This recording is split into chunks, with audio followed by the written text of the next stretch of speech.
that shit, dog. No sirree. All right, hit that record button. Get that.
Oh, you ain't done? Okay. You ain't done. You're in the building.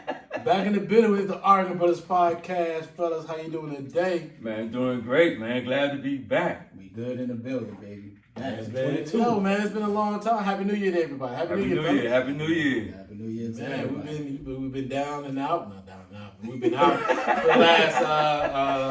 for the last 2 weeks, man. That was a good 2-week break. Yeah, it was What great. you guys got into? What you got into, D? Man, I was down at H-Town with the fam, having a good time. I ain't do too much. How the weather was? Man, the weather was beautiful. I heard it was about like 80 degrees. Hey, it was 80 degrees. It's cold right now. Yeah, it's cold right now. It's cold right now. My boy texted like, man, it's cold down here. I'm like, bro, who cares? Well, you know, you know what though? They cold a little different. If it's 60 of them, they already crying. It's You the know, most pathetic conversation ever to have with somebody. Like, bro, like your cold is cold maybe a month and a half. That's it. Yeah. But outside of that, man, it's like 80 degrees. So they keeping their shorts on deck. Exactly. Shorts don't get stored. Like my man said, it was beautiful down there. But I mean, for the most part, we had a good time. You know, Miles had a good time, and we just chilled out, and relaxed, and saw my cousin Derek, and hung out with my man Mich, and Marlon and all them boys down there. So it was a great time, man. Needed a break. And your mother, she gets to go down. Oh yeah. She had a great time. Going back to see her family and her brothers and sisters. So they chilled out. My wife hung out with her friends or whatever, and I hung out with my boys and kept it moving. Family affair. Yeah, a little family affair. Like all these. right, man. All right, bro. How about you, D? I mean, Ray. Mine was chill, bro. I had that vid, that COVID. You know what I mean? Should I explain to everybody about I moved my drink to the side? How was that? How was that? Man, I think both of you fellas have had been in the trenches. Yeah, both of y'all been in the trenches. Dog. Man, it's just one of those things, bro. Taylor got it first. I was negative at first, and then a few days later, we all tested. And I mean, it's one of them things. But I just thank the God that the symptoms was real mild. Just a light cough, nasal congestion for a few days, and man, we just chill, bro. Did you feel like you had the Omicron, right? I don't feel. Honestly, bro. I didn't feel no different. I just had like a light cough, right? I just had a real light cough. You know how you have them cough where you like coughing every now and then? Yeah. That's just how it was. And my nasal was just congested a little bit. But after a few days, I was good. Like, you just had to wait out the quarantine process, bro. Yeah, it was good. Yeah, I'm glad because he ain't had that. Like, I had that major drink. Yeah, he was down for a minute. Yeah, bro. I had the dog on. You had the Delta. Yeah, Another variant. yeah, they don't tell you though.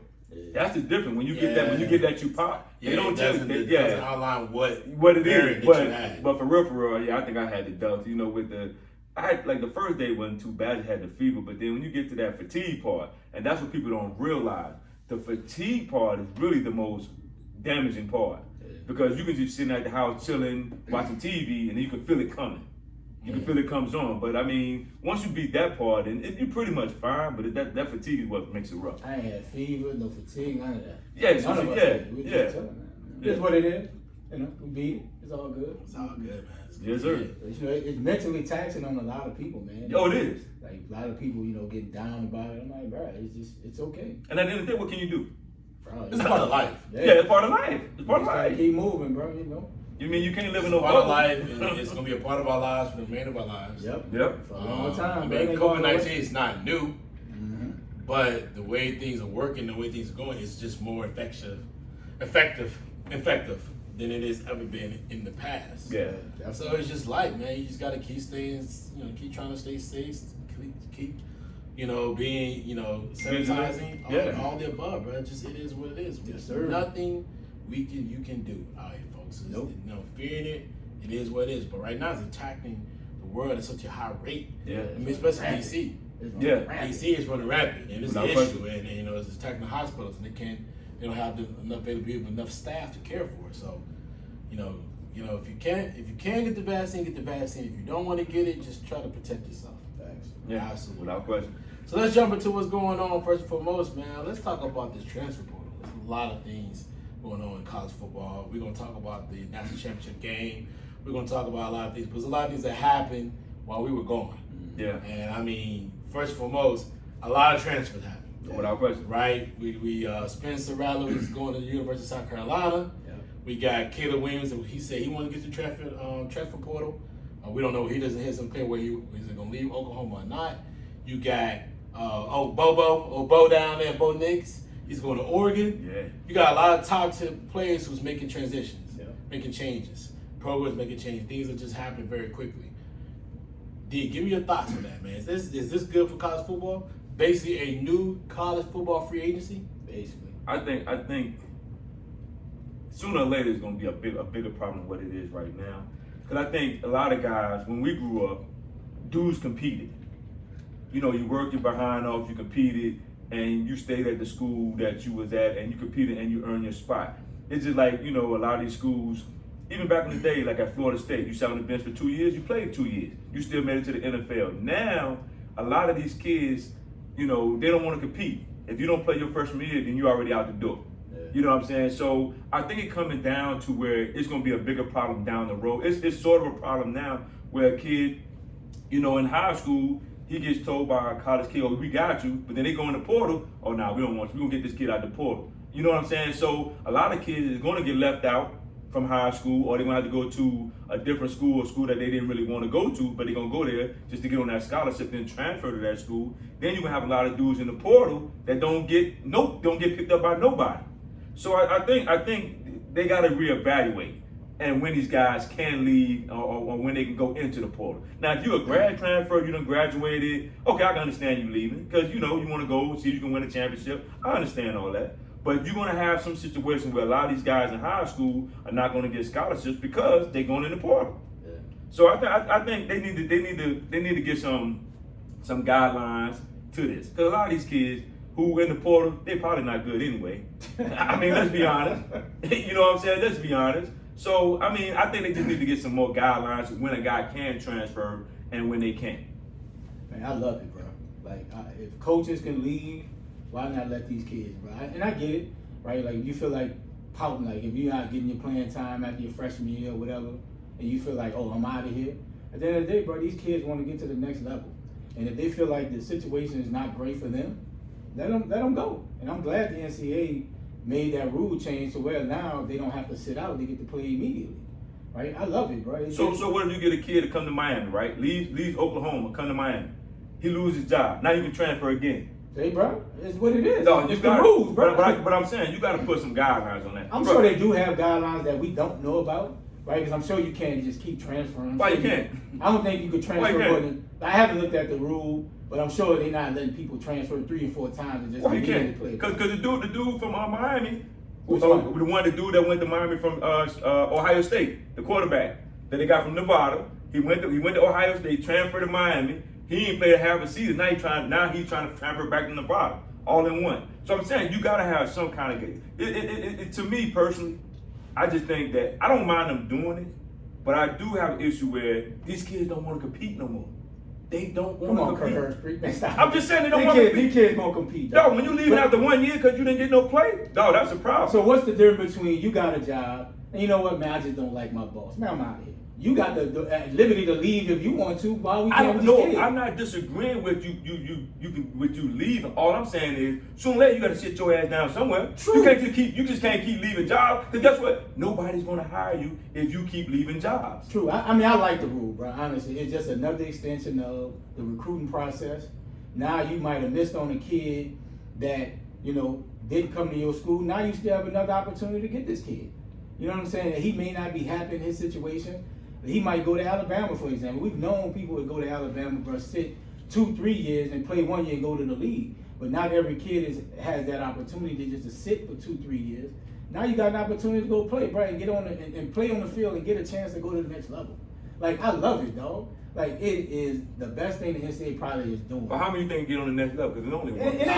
Let me. I love it, dog. I love it.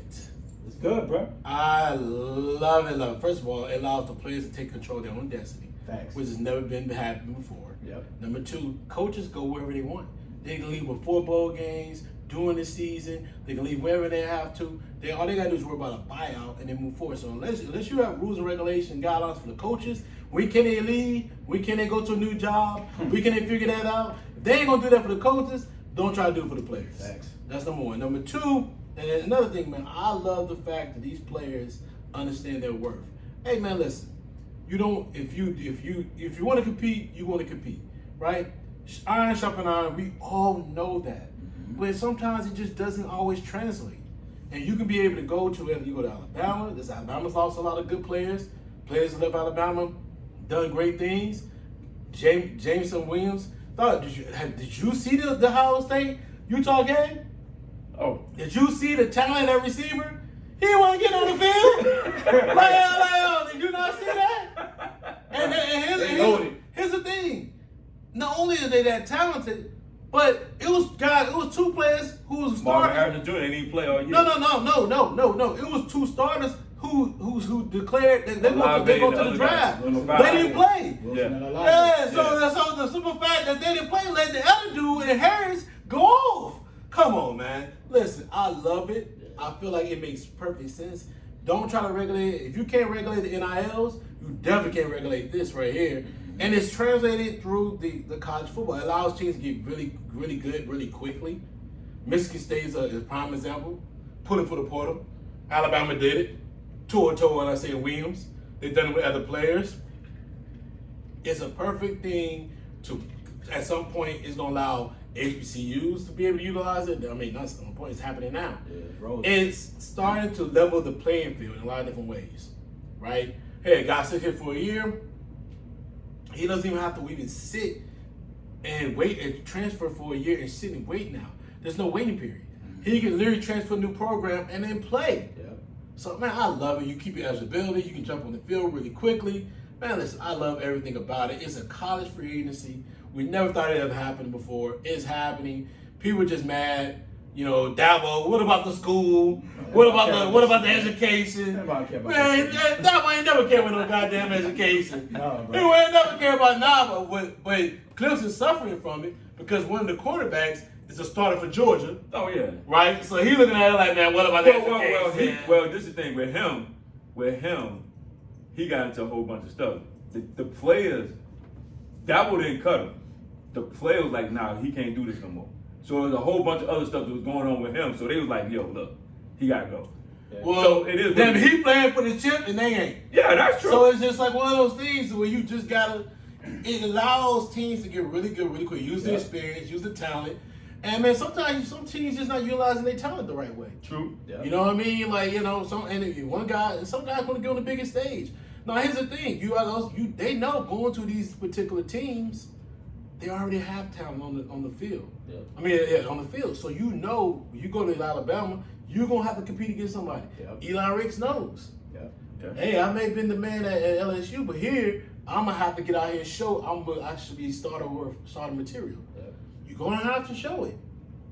Yeah, But why not show it on the biggest stage against the best out there? You know, these coaches get to leave and go like you said. True. And what if I don't like the coach or the coach don't like me? So now, the transport allows me now to not lose eligibility. I don't have to sit a year. I don't have to transfer like in the old days, go to HBCU or Division II just to play right away. Man, dog, it gives, like I said, it gives these players control of their careers. Now, what may start happening, like the boy Caleb Williams, I think Eastern Michigan got like $1 million NIL deal on the table for him. So, But this thing, do he want to go there? bro, listen, bro, $1 million, bro, you're going to the league anyway. So you go to Eastern Michigan? Bro, I'll play there for 2 years and I'm out. Okay. Bro, if Carson Wentz can make from North Dakota State, Trey Lance can make him, bro, if you talented, bro, I don't care where you go, you're going to the league. But I think there are rules and regulations and guidelines. It is a level of governance for the NIL. They just can't give you $1 million. Yeah, they just can't. Or like some type of Contract. Got to be a like contract. some Just kind of like call they or did in Texas clause A&M. there. They can't just be like, hey, come do this. But Right, but if they he get a nice NIL out of it, bro, I go to Eastern Michigan, who cares? Bro, you going to the league anyway, the boy talented.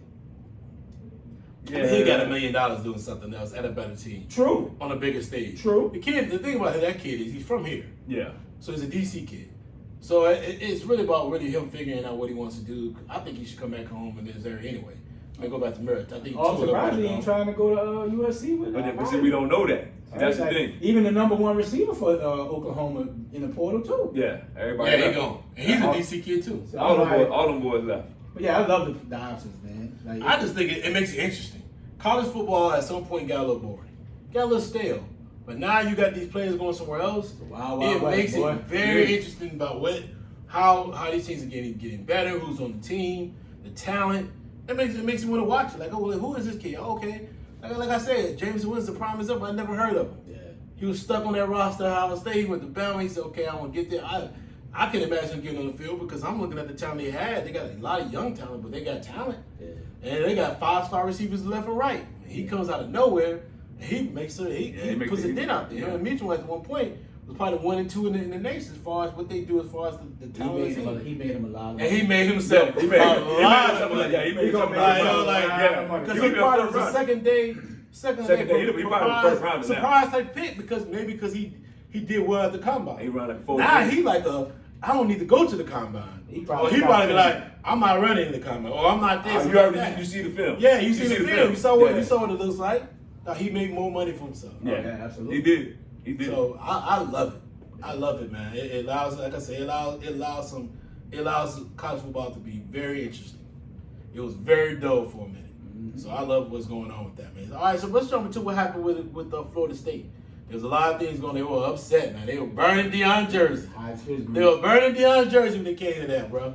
Let's talk about Hunter choosing Jackson State over Florida State and other universities that was trying to get him. He was the number one pick, high school pick in high school football.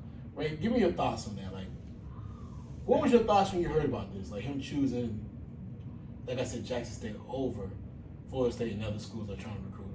Honestly, bro, I'm not surprised. I mean, we all follow football all our lives. And Prime, he just got that mouthpiece, dog. Right? He just got that gift of gab. He just got it, dog. And I can imagine him being in your living room talking that talk. And then he can say, listen, I can teach you everything to get to the next level as a cornerback. And you're going to believe him because he's the best. He's probably the best corner of all time. Right? Granted, J-State may not have all the resources like, Florida State. But at the end of the day, bro, the same football field that Florida State play on, J-State play on. Right? The talent level may not be the same, but Prime is building something down there and people are believing in it. And like I said, he has coaches on his staff that's been in the NFL. So if I'm the Hunter kid, like, okay, damn, I can still get a shot at the next level. That's what we want. And to learn from the best corner of all time. So I'm not surprised. And it just trips me out, bro. HBCU's been that. right? Like we ain't just pop up overnight as being a hot thing, bro. We just never got an opportunity to be spotlight, right? Everybody always say, "Oh, you ain't got the resources." Like Terry Crowd said, bro, nobody gonna go to no big time college player gonna go to no HBCUs, bro. No, where you think they went before? 40 letters in the school. Bro, the kids now see they got an opportunity, bro. No matter where they play, they got an opportunity. And if the coaching staff put the right pieces in place, bro, we gonna get people from HBCUs drafted more than what they're doing now. Well, I think the biggest thing that happened is when Deion promoted the school. And if you don't promote yourself, nobody's coming to talk to you. Nope. And I think now what HBCUs has realized is we got to promote our schools.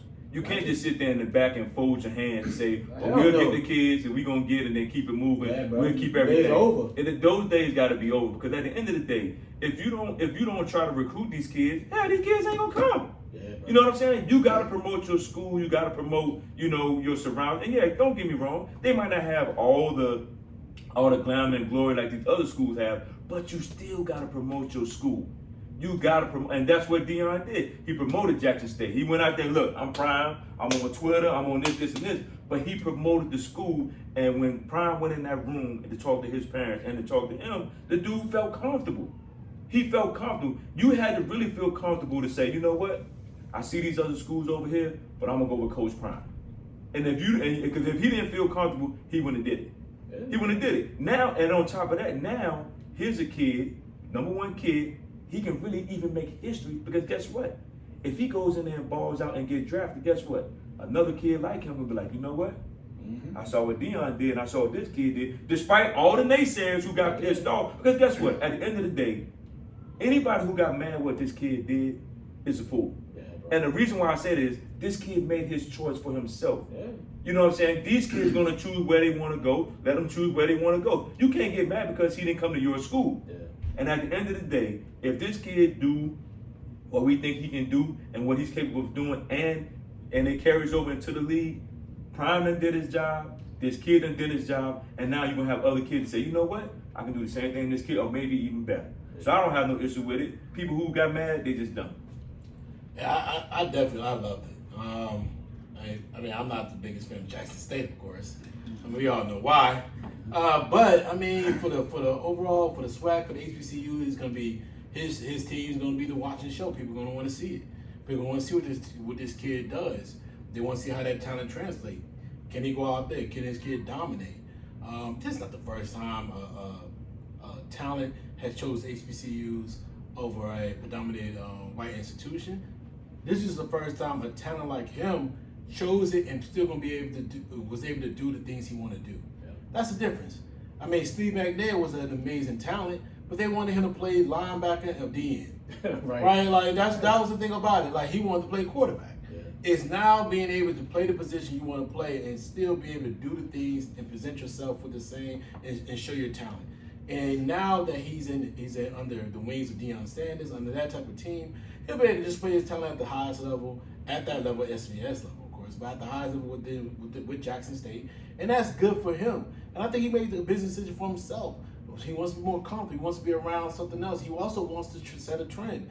I love it. I love the fact that he's thinking bigger than beyond all the other stuff that's going on. And he's looking at it like, listen, I want to be more than just a football player. Yep. I want to be out here presenting myself so that other people can see what I'm doing, see I'm a success story, and follow the same pattern. Listen, you can still go to predominant white institution. America's about free choice. Make your own choice. Yep. Right? But at the end of the day, don't make it seem like going to an HBCU has to be your second choice. Right. Make it be a part of the decision making process. Decision making process as you would use any other institution, right? You should be examining the HBCUs like you examine any other institution. Yeah, the HBCU don't offer certain things, and also HBCU needs to improve in their media. Capabilities and other capabilities they can provide on campus. A lot of that stuff, they're suffering because they don't have the income, they don't have the financial money to support it. And at the end of the day, you just don't do a greater job at supporting it. Sometimes you got to make do what it do. Yeah. But I love the fact that, a kid like this can see the bigger picture. Mikey Williams is somebody that went on record to say he wanted to do something like this. It's other players want to do this. Man, let's keep this going, and that's like they say, level the playing field. Yeah. Mm-hmm. Right? I mean, it ain't like Deion said, he ain't yours.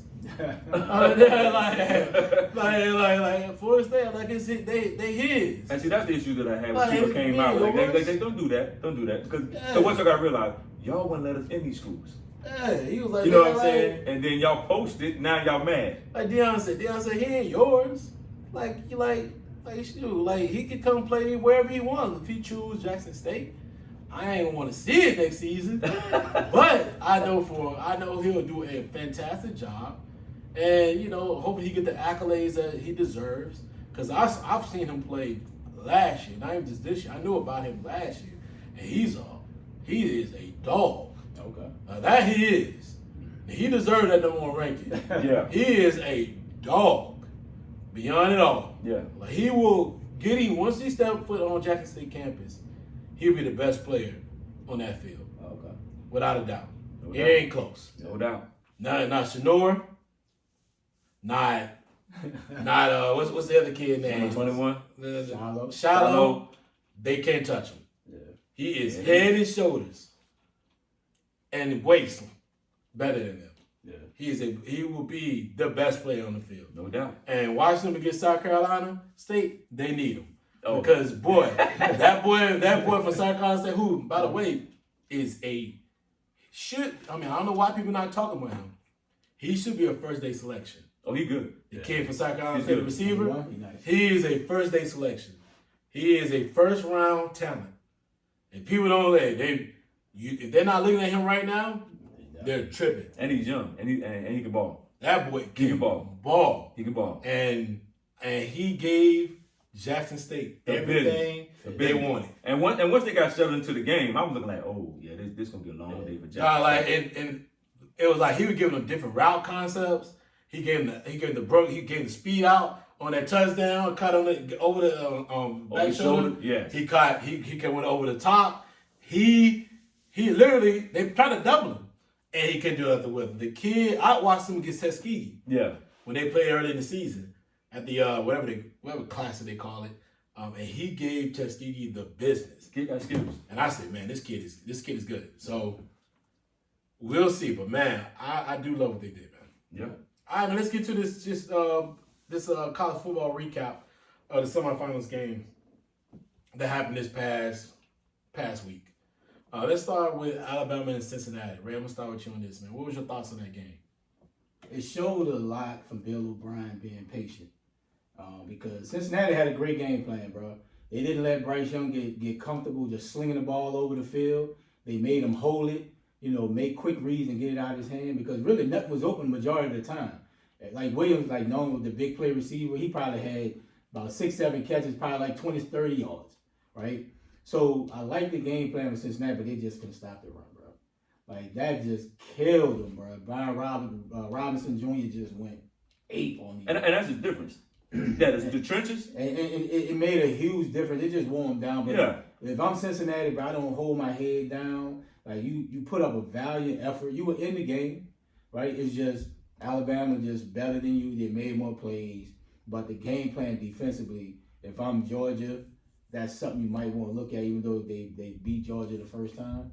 But Cincinnati, they handle their business, bro. Their corners, the boy Gordon and the other boy Pace. Yeah. Brian or either Pace, one or two. They nice, bro. And they had a great game plan. And I was shocked that O'Brien didn't try to take a couple shots down the field, even though the safeties were sitting, kind of two safeties on the hash. But it showed that Alabama was patient enough, and they just figured out how to win, and they ran the ball down their throat. Because most times, when you got an explosive offense like that, Heisman Trophy winning quarterback, sometimes you want to force it. Yeah. Right? You want to, you want and I could hit Jay like, bro, why are you throwing the ball? Like, bro, keep running. You know what I'm saying? Like, if he'd have been forcing passes. He'd have been in there cursing. Yeah, so. But he did force some passes. Right, but, it just. Their money is passing the football, bro. You got one of the best quarterbacks in all of the nation, the Heisman Trophy winner. You want to throw that bitch all over the field, dog. But Cincinnati took it away and made them hold the ball, and they had to run it, and that's what they did. And it was a great game plan by Bill O'Brien, staying patient and running the football. I think the game is what we said it was going to be. It was going to be close early. I thought it was going to be a blowout, honestly. No, but it was though. It was 27-6. It was a blowout, but it was close early, and I think for the most part, Alabama was going to win the game because, like you said, at the end of the day, when you don't have the horses on the front line, the offense and defensive line, you're not going to be quality teams. Yeah. You got to have the horses up front. If you don't have the horses up front, it's not going to happen. And I think what really showed that Alabama was really in control at the half when they scored that touchdown before the half. That was a great play call by Bill O'Brien, but it was a great throw by Bryce Young. Yeah. Great design, great play call. And then once Alabama knew they can't score, so guess what? We can play it safe today. Just get out of here with a win, get out with people healthy, because we know pretty much who we probably gonna play in the next game. But at the end of the day, I like how they stayed, like I said, they stayed patient and they didn't want to show a lot. Because, I mean, when you got to sit there and show too much, then you're putting yourself in jeopardy of who you got to play the next game. So Alabama knew once they found out that they couldn't score on their defense, they're like, you know what? We can straddle it down. Let's keep everything basic, run the ball, and put the game away. That's funny. So for me, man, I actually predicted what was going to happen. I think I posted on Facebook or Twitter. I know I did post it out there. I knew this was going to be a running game. The 3-3-5 defense is a defense that's good for. It's bad. It's tough on if you're trying to pass the ball, but it's very easy to run on. Yeah. And I knew that if we were going to dominate the front line, I knew the O-line was going to have a big game. I knew Brian Roberts was going to have a big game. I think Trey Sanders and Brian Roberts said it, like they're going to have big games. Because running the football is what you got to do with a 3-3-5. You can't sit back and pass because the way that the defense is set up. I mean, you have 5 D-backs, 3 linebackers, and three linemen. So you really pass against 8 defenders back there. And they can run in a zone of man. And then you got to realize they got 2 NFL elite corners. Yeah. So you can't just play it around the game. But now, I'm going to be honest. I didn't like what I saw with Bryce.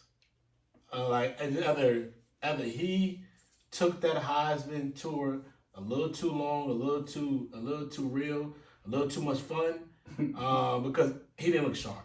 Yeah. He didn't look sharp at all. I think it happens to a lot of those Heisman winners. Well, no. Quarterbacks. Yeah, quarterbacks you do. No, because it happened to Joe Burrow. True. But he majority of the time, and he lit Oklahoma up. But it's slim. But if you look at all the quarterbacks who won, they start slow. Let me finish. No, I just didn't like what I saw. I saw plays that he ran out that pocket when he didn't have to. I saw plays where he should have stepped up where he should have. I just saw things that I did not like. I mean, it looked like a person who just hasn't played a lot of football in the last month.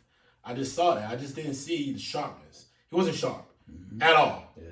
At all. Even the interception he threw was a horrendous interception. But would you rather for him to have it that game or this game coming? Oh, I mean, of course. But I think what helps is what I'm about to add into this.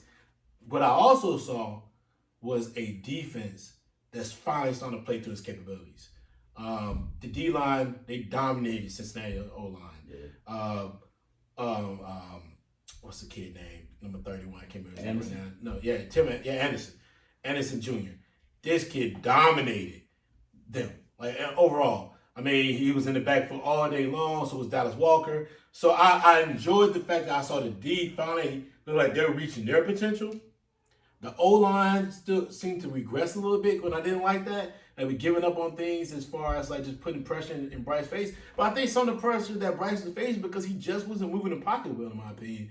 When I saw him move to the right and throw the ball out of bounds, he didn't even have to. The guy number 21 broke out. B-Rob knocked the safety out the way on the blitz. He had a lane right there. He could have just stepped up and threw the ball. But he had no reason for it. But do you think from an offensive standpoint that they were bored with this game? I don't know if they were bored. I mean, I think it was a very simplistic game plan. I think Bill O'Brien went with the strength against their weakness, which was run the football. Yeah. We knew that was going to be our strength this game. Will that be our strength against the next game? Absolutely not, because their front seven is super strong. Now, we're going to get into the keys of that game, some of the thoughts we think is going to happen. We're going to try to predict where that game is going to outtake and how it's going to look. But for me, I did not like that part of Washington. But I did like the fact that we got after the quarterback for Cincinnati. We caused a couple of turnovers. We got a lot of sacks. I like that part. I like the defense playing a little strong. I think the last 3 games, the defense has played well. Auburn game, the Georgia game, and Cincinnati game. I just want them to stay on there. I know that our secondary we're gonna have a new starter on the right side with Kerryon Jackson. There's Kerryon Jackson. So I know there's gonna be some things that we're gonna have to work on throughout this week, and hopefully they worked on it. But and then you still got the true freshman on the side with Kool-Aid. But hopefully, man, I just like the way I like the defense is playing, but I didn't like the way Bryce is doing. I didn't like what Bryce is doing. But I did like the way B-Rob ran that football. Yeah, he ran that. Him and Trey looked like they was trying to get to the hole. They look healthy, look strong. I know we're gonna be down a starter or 2 in the O-line, so we see what happens. But Chris Owens was kind of replaceable anyway. He was fucking up during the season.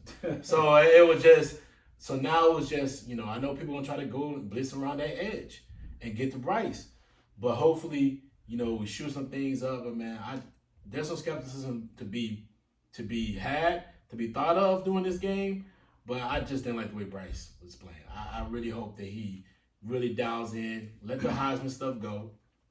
Time to focus on really playing championship winning football. Yeah.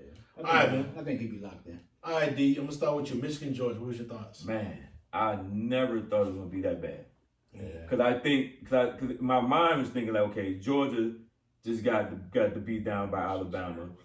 I think Michigan beating Ohio State and winning the Big Ten championship, they was coming in on a high. So I felt like, okay, Harbaugh, you finally beat the monster that was on your back. Now you're in a situation now that you playing a team that's coming off a loss, who everybody said that this was their year to win the championship. We won't know until Monday. But they had just gotten beaten. Like, they really got beaten bad by Alabama. And I just felt like Michigan had the momentum. Mm-hmm. And when you have momentum, it can go a long way when you got momentum. And I just think that the start of the game, they got the ball, went straight down the field. I wasn't mad at the call that Harbaugh went for it on 4th down, because you're trying to get it back. And I'm like, okay, your defense is supposed to be who they are, so you can stop, you can get a stop. So when that went bad, and then they punted, they scored, they punted the ball again. Georgia went on their own 20, they kept going down the field, and they were getting the ball on their own 20. So I'm like, well, dog, what are you doing? I'm like, man, this joint is ugly. Where is this defense? Where are your 2 defensive ends? One projected to go number 1. You ain't hear his name called all night. Kushner, what his name? Hutchinson. So Hutchinson ain't do nothing all night. You ain't hear his name called at all. And number 55, the other guy on the other side, you ain't hear his name at all. And there's a lot of things in that game that I did see. I was like, wait a minute. You had receivers stopping on routes. You had DBs slowing up and the man still running. I'm like, y'all can't see the ball? Like, what is going on? Yeah. And I think number 9 should have started for Michigan. Right, quarterback? The quarterback. Because he looked more comfortable than the Navarro, what his name is? Number 12. Yeah, number 9 looked more comfortable in that game. But I just think that Georgia came to play. It just looked like Michigan was just happy to be there. That's basically what it looked like to me. They were just happy to be there. Georgia came to play. They looked more revived. Kirby got them, ready for this game. But it was just bad. It was a bad game. Yeah, I picked Michigan to win, and I was like, man, I think Michigan is gonna beat Georgia, because I thought they defensively, Michigan would play a lot better. Exactly. Right. I didn't see Bennett, lighting them up like they did. Right. And I didn't see the running game. Georgia's pretty strong. I was like, all right, Michigan got a great D-line. They playing well, coming in with momentum. I was like, all right, Michigan defense is going to hold it down. And they're just going to do enough offensively. Just win the game. Win the game, right? And when Georgia just went up and down the field like the first, I was like, bro, like, y'all just happy to be here? And like you said, when you don't have your 2-star DNs, name not called, you know it's a bad recipe for winning, right? And Georgia got one of the best defenses in college football in a very long time, right? Outside of the Alabama game in the championship, they was getting that 7 points? Yeah. So you knew it was going to be an offensive struggle for Michigan. And running the ball, I think they was averaging over 200 yards a game. Mm-hmm. Right? And if they could get some passing from number 12, I was like, all right, Michigan could win this. Because I never really believed in Georgia, because I just don't like Bennett or Daniels. And I was like, all right, Michigan gonna win it. But when they defense for Michigan didn't show up, I was like, yeah, this is Harbaugh tripping. Yeah, and I think, players play, coaches coach. And I think Harbaugh did a great. I'm just thinking, being the guy that he is, and I'm just assuming that Harbaugh did a great job of coaching, I just don't think it translated when it was game time. Mm-hmm. And I'm pretty sure Harbaugh told him, like, hey, these guys are going to run the ball. They're going to do this. Spencer Bennett has played pretty good football. And if you think about it, whether we like Bennett or not, the kid has played pretty good football throughout the whole year. He's a steady kid. He's one of them quarterbacks, bro. He's not going to wow you. No. He's just a steady quarterback. He's not going to do things to hurt you. Nope. He's not going to turn the ball over. Well, he will turn the ball over every now and then. But he's just a kid that the car is on autopilot. Yeah. Here's the keys. Don't wreck my car. Don't wreck my car. Right? And that's what he is. Like, don't wreck my car. And you look at that game, he threw the ball downfield. Right. He was accurate. Delvin Cook's brother killed them boys. Yeah. And the thing is, Spencer Bennett was accurate. Yep. Now, I'm going to tell you, so to me, what that says about the other guy, the other quarterback. What's the quarterback? From Southern Cal, I can't think of his name. JT Daniels. What that says about him? Because he was highly supposed to be the guy. He was highly touted. He was supposed to be the guy. And then, Stetson Bennett, he keeps it in the road. So like you say, Stetson Bennett, here you the keys. Don't wreck my car. You got a Rolls Royce Maybach. Hey, listen, don't wreck my car. Just don't wreck my car. And he did that the other night. Now, he got a face. We're getting there. Let's get this part right.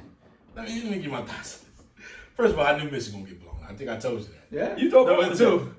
Number two, that may be the worst game plan I've ever seen. First of all, their OC is Josh Giddis.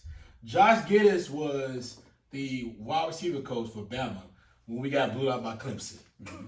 Right? So he was part of the coaching staff then. Okay. It was literally the very next day he left to go to Michigan. Mm-hmm. Right? So they already don't like Josh Giddis anyway. But that may have been the worst game plan I've ever seen. And the reason why it was so bad.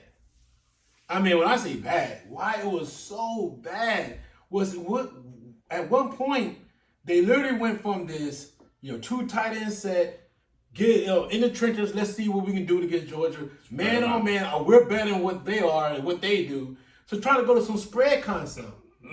Then they brought in the young kid, the other quarterback, number 9. But they didn't throw with them. They run with them, which is what they done on tape all season. Exactly. It made no sense. Yeah. Like, go against your tendencies. Mm-hmm. Like, your tendency is this. He normally doesn't throw.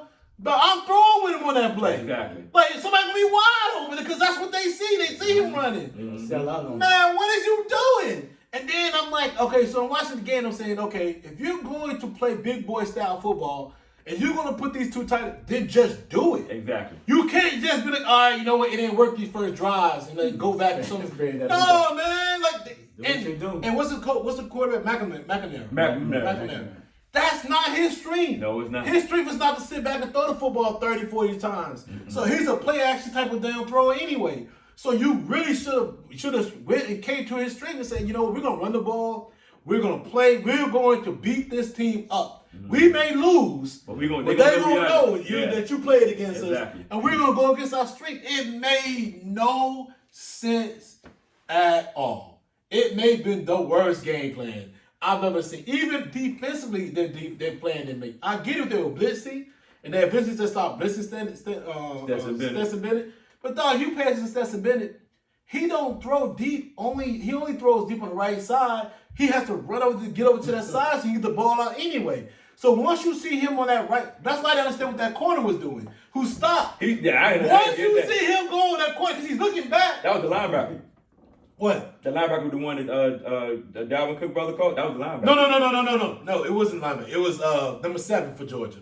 He went down the sideline and caught it. There was the guy stopped. Oh, you're talking about? I'm talking about the Dalvin Cook call. I'm not talking about that. You're talking about a different play. Okay. You're trying to cut me. You cut me off. You're talking about a different play. I'm talking about my play. You're talking about your play. About that play. My bad. No. You're talking exactly. That's what I'm trying to correct you.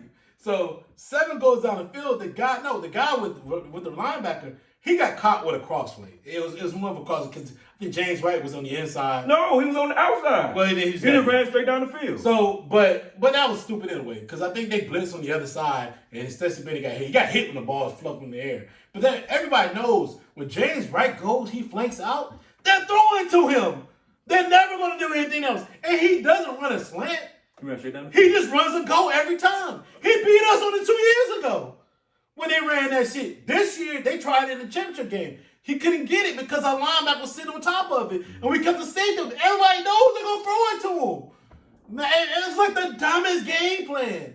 I'm sitting there watching this like, so, but that play, Stetson Bennett rolls to the right.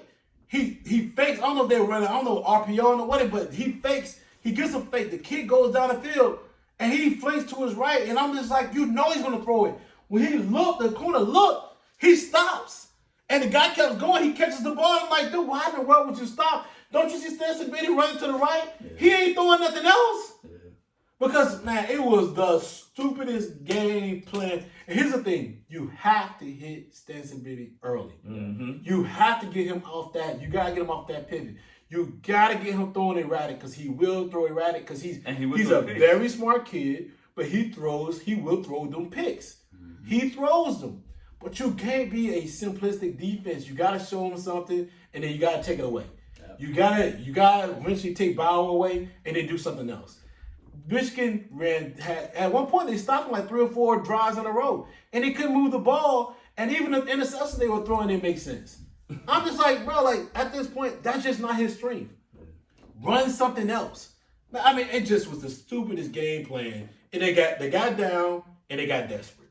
That's what happened. Yep. They were down. They were like, okay, we're down now. Let's get desperate. Let's just do anything. They done did. They didn't stick to what they do and what their strengths are. Man, I would have just kept running the ball down their throat. Mm-hmm. You see, hey, you gonna see what you gotta do. We gonna see our best against your best. Can you stop us? Because their strength is their line. Yep. Because if you don't have otherwise, the total time 3 weeks you had time, you should be running straight spread them open, 4 receivers on the field. And go out there and I would have came out in that look. Mm-hmm.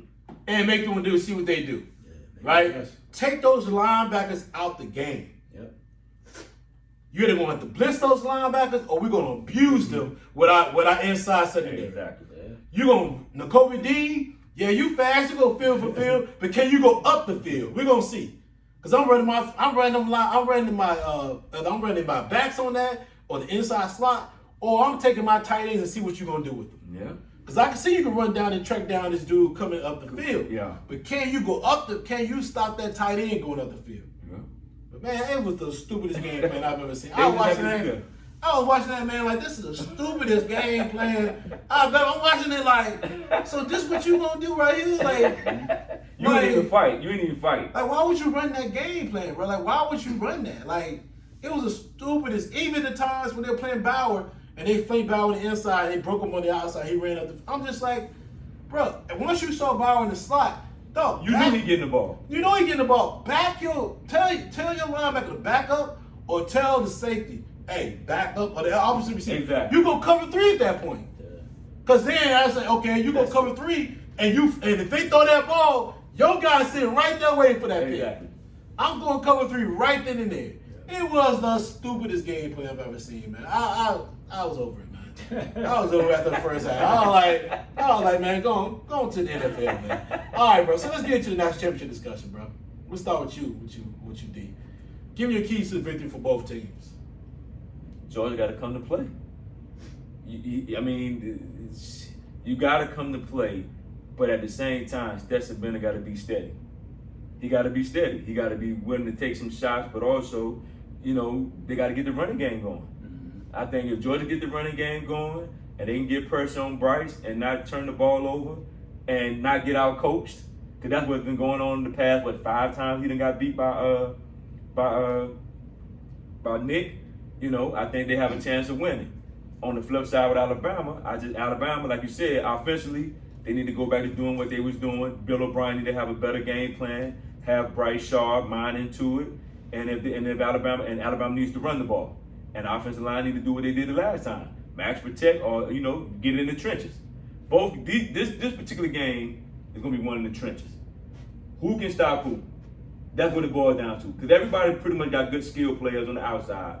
Everybody got pretty good, decent quarterbacks. You know, at the end of the day, who wins in the trenches? Because guess what? Both of them got 4 and 5 stars, and all of them got quality players. They have on both sides. A lot of them going to the NFL. Yeah. At the end of the day, the trenches is going to determine who wins this national championship. Period. Yeah, I think, bro, looking at the last time, they can't allow Bryce to just throw that thing all over the field, right? Georgia has to get some type of pressure without blitzing. And you look at the Cincinnati game plan, that could be your blueprint, right? Georgia has one of the best D-lines in college football. The big boy in the middle. You just not, both teams not going to run because you know you just ain't going to be successful. But I don't trust him.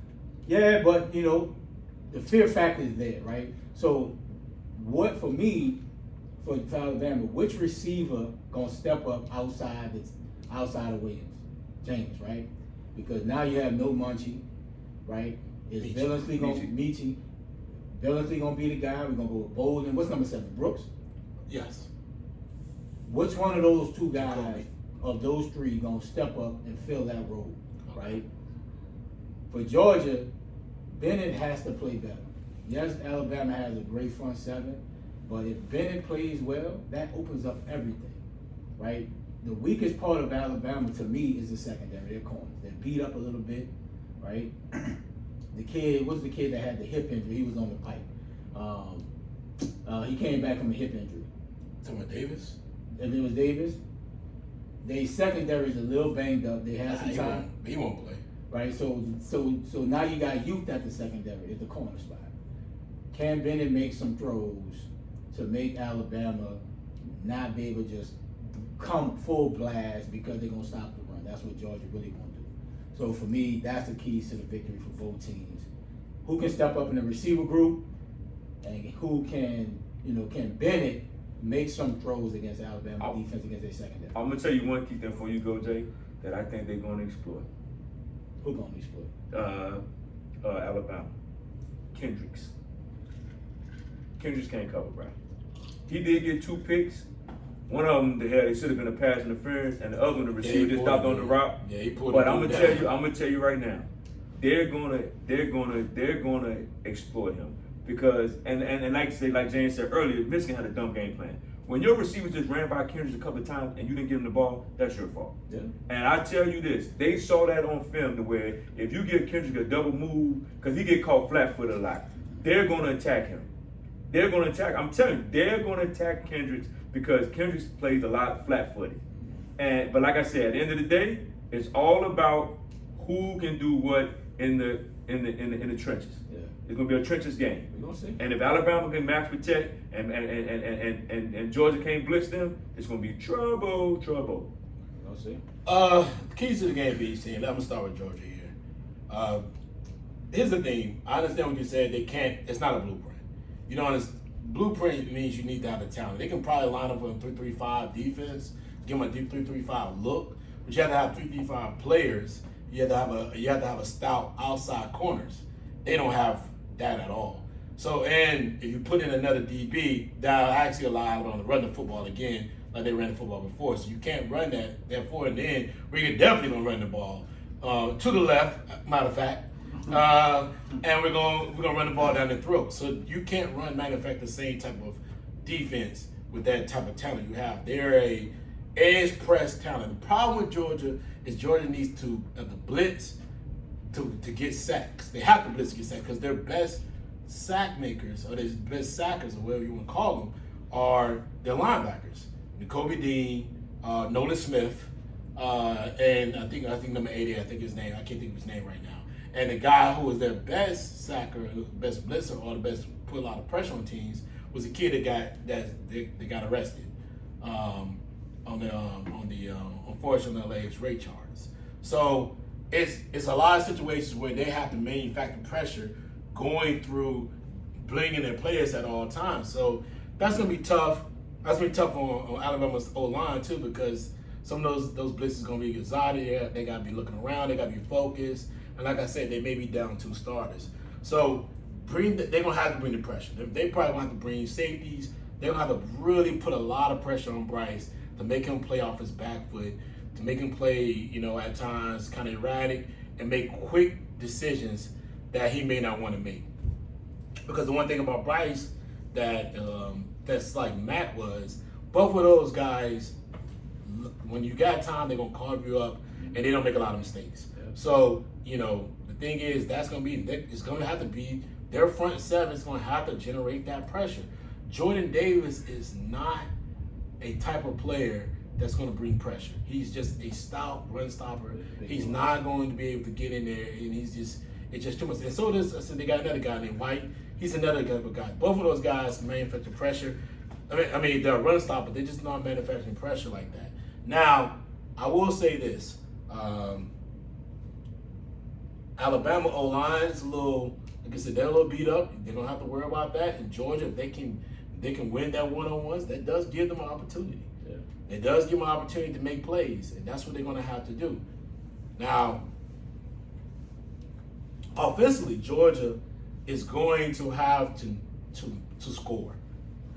They can't get in situations where they're up 10-0, they don't get another score, and then Bama just starts getting on the run. Because one thing about Bryce, he can't get hot, he can't get going, and if Bama starts getting on rolling, are you able to score some points to keep that pressure off of you, to stay with them? Because that's really ultimately been the issue the last two times they face each other.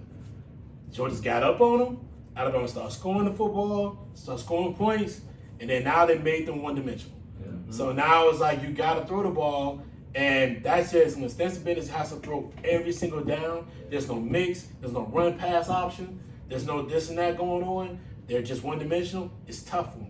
So Georgia's going to have to stay ahead of the downs and keep scoring points at all costs. They're going to have to keep scoring points just to even try to win this game. Yeah. Now, Alabama-wise, defensively, they're going to have to they need to win their ones-on-ones on the edge, man.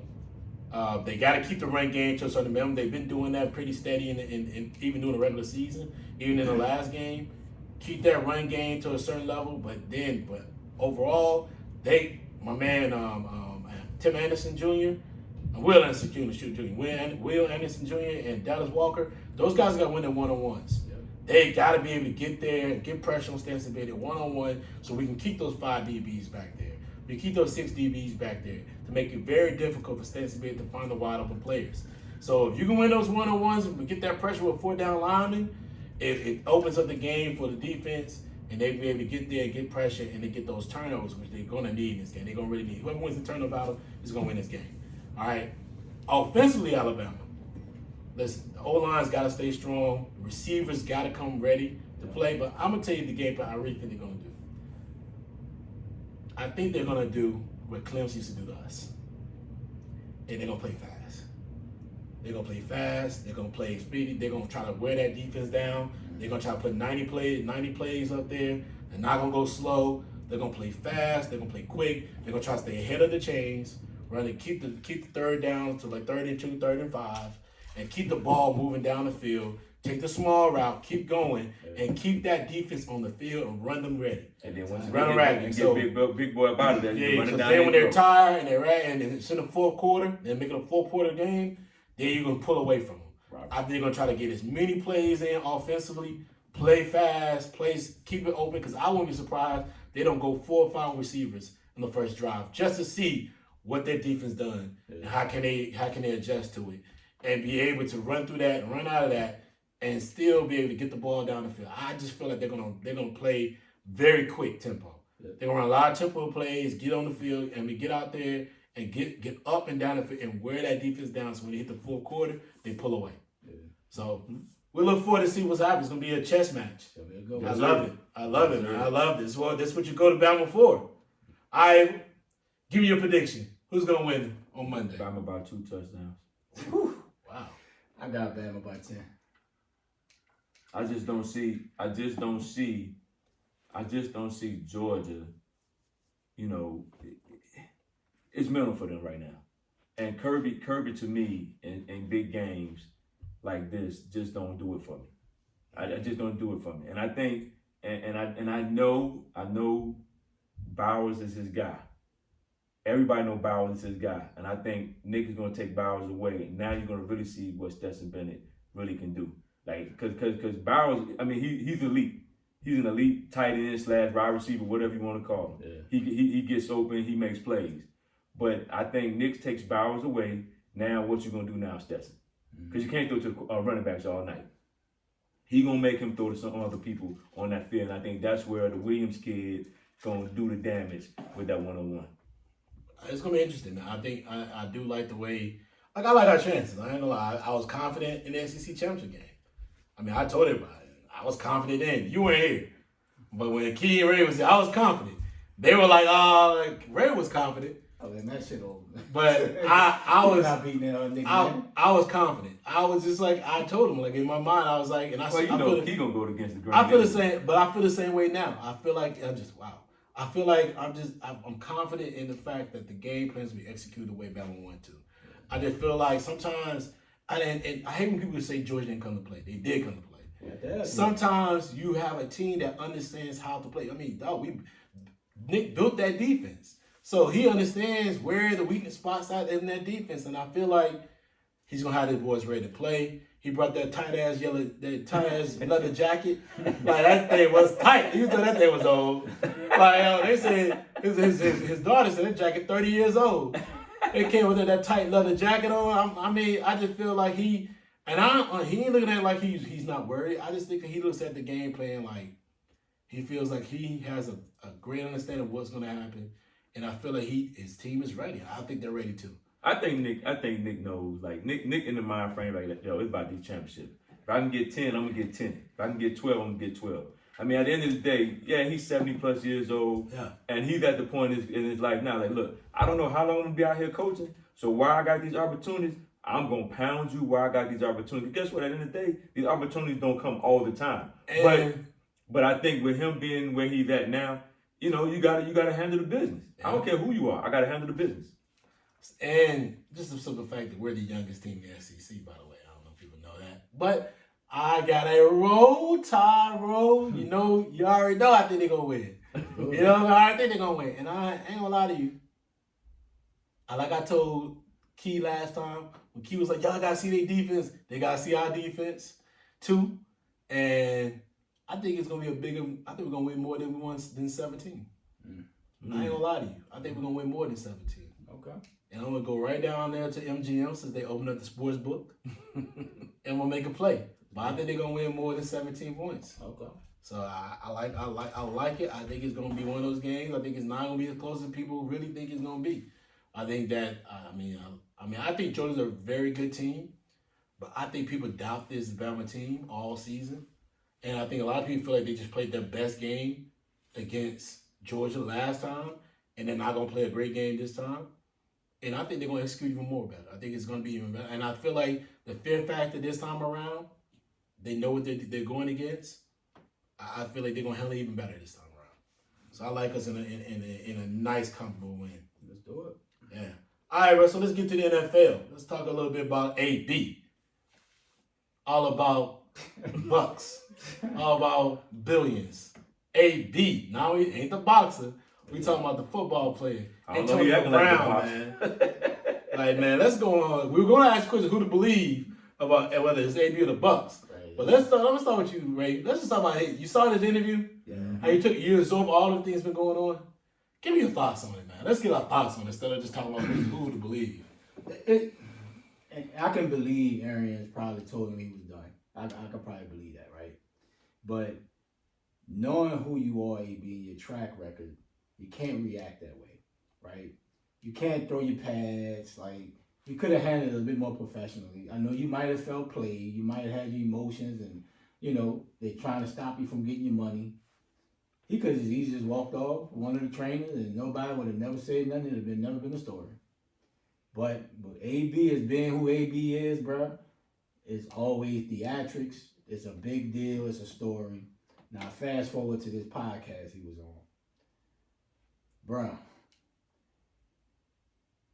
you talking about why am I playing on these the similar deals? Bro, your track record says why. Plus, you didn't have to sign it. Honestly, Plus, I don't like the fact that when you start counting other people's money, bro, you're hating. Bro, why even bring up Gronkowski? But this man has been a model citizen ever since he's been in the league and has performed. If Brady's the GM, fine. Gronkowski earned those deals. No history off the field of bad play, distractions, suspensions, whatever. Why bring this man money up into the conversation, bro? You signed the deal. You play to it, bro. Don't act like the Bucs did you bad by giving you this incentive-laden deal. You knew what you were signing. You didn't have to play and sign. If you felt like AB always said, I don't need football. I'm rich. Bro, you ain't had to sign it and play. Then now you throwing Brady under the bus. This man has went to bat for you, dog. Stayed in the man's house. Done everything to get you back into football. Why are you even putting this man's name on the show talking about you the GM, you my friend, right? But you only my friend when we playing football. Bro, come on, dog. Bro, you way out of line. Oh, all way out of line, dog. This man got you back into the NFL where nobody wanted to give you a shot. Nobody. But Brady went, used his name and put it on the line. Because Bruce Arians even said it before, we good. We don't need AB. Brady probably said, nah, we need this man to get us wins and help us get a Super Bowl. That's why, because Brady put his name on it. But do we know that? Say, bro, Bucs ain't signing that boy without Brady's consent. Point blank, period. Bro, period. We know that for a fact. Bro, Brady gets what he wants. Okay? Well, yeah, he didn't get what he wanted. That's why they ended up in Tampa Bay. But I'm saying, New England, he ran that course, bro. Everybody, every marriage that divorce, sometimes you just come to an end. True. And he came to an end in New England, but going to Tampa Bay, he got what he want. He get anything he want. He wanted AB, and AB was good for them. He was the piece that really probably won the Super Bowl for him, honestly, and it put him over the hump because for whatever reason, Mike Evans show up when he want to show up. He don't show up every game. Godwin is just a good middle of the field type player, but AB was that missing piece for him. And to go and throw these people under the bus, bro, and start counting other people's money, bro, dog, you way out of line, dog. Anybody wanted to feel sorry for you now, bro, nobody's feeling sorry for you now, dog. Bro, you're out of line, out of pocket, bro, and he deserved everything he's getting because, bro, he is reckless, dog. If you don't want to play football, it's cool, bro. Don't play football. Bro, you say you rich, you big bucks. Bro, the NFL don't need your money, you don't need your play, but you want to play. Now his career is done. Nobody's gonna touch this dude, dog. I don't know. Bro, he done. I don't care how talented you is, bro. Nobody ain't want him but only Tampa Bay. So you think now a team gonna want him? Nah, dog. Bro, it's certain things you don't do is count another man's money and put it in the air like that, and that's gonna be the downfall, dog. I don't feel sorry for neither one of them. It's shit ridiculous, dog. Because at the end of the day, to me, they knew what they was getting when they got AB. So I don't want to hear nothing. What AB says is what AB says.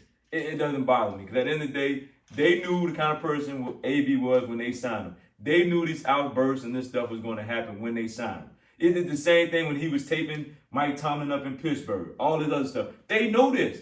So at the end of the day, they knew he can get out of pocket. So at the end of the day, it's just like, you know that stove is on, you still going to put your hand on it? So listen, they signed AB. They knew, hey, if things don't go his way, he probably going to act a fool. Yeah. So at the end of the day, this really ain't no story to me.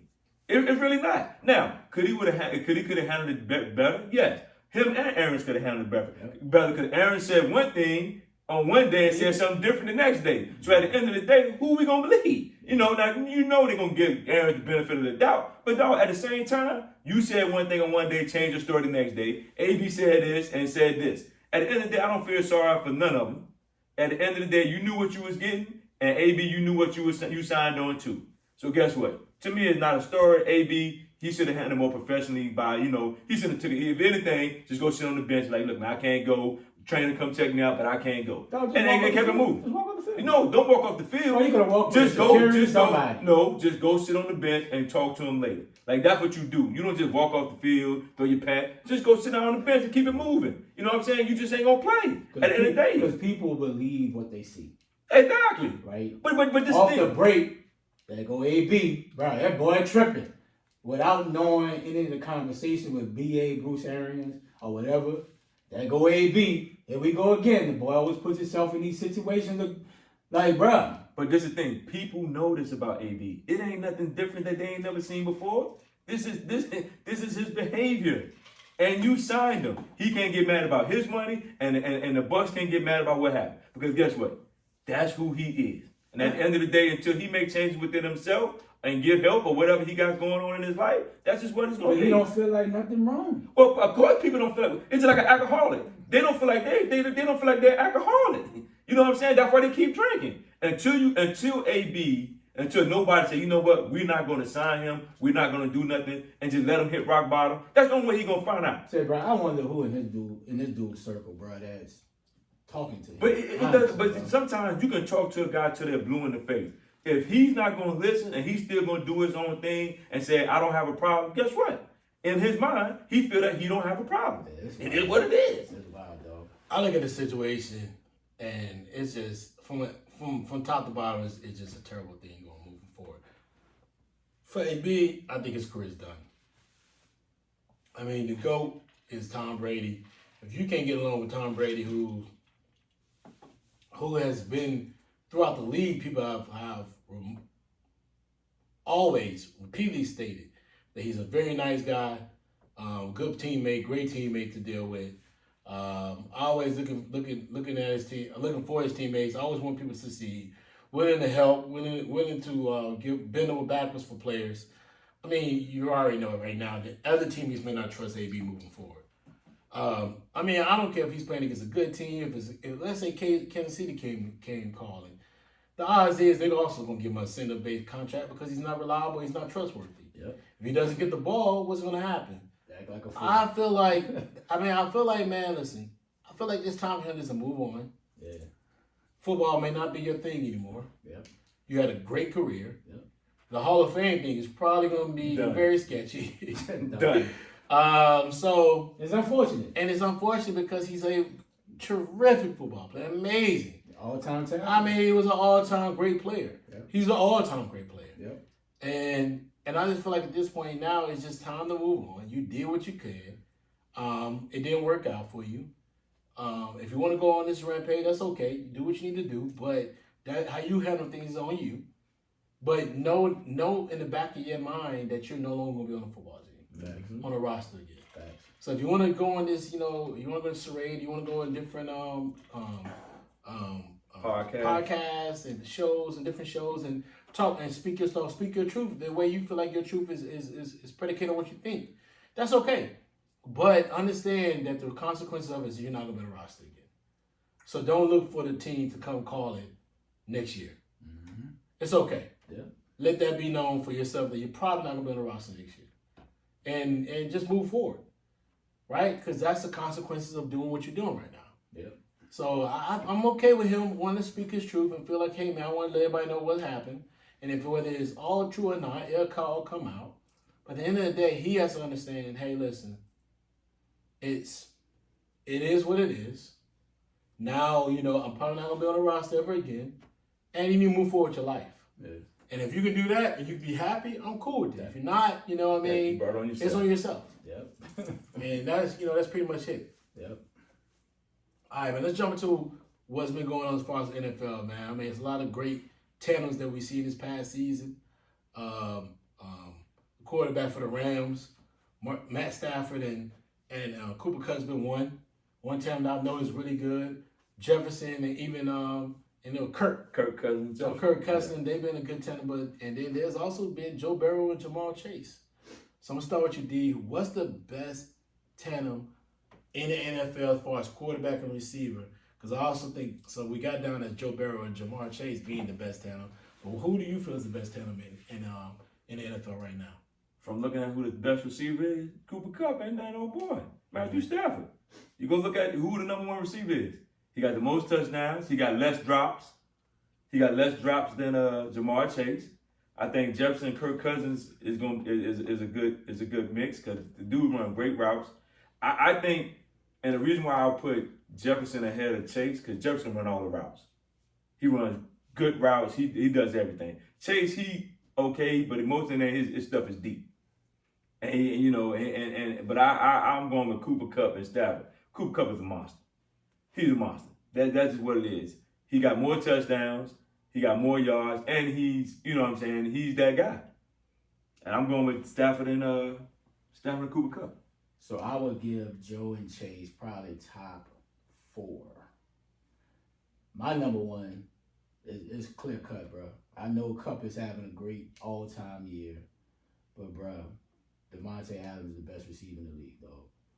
Aaron Rodgers. I agree. I give you that. Bro, like, Devontae the fastest, bro. But he know how to get open. Bro, that boy footwork a fool.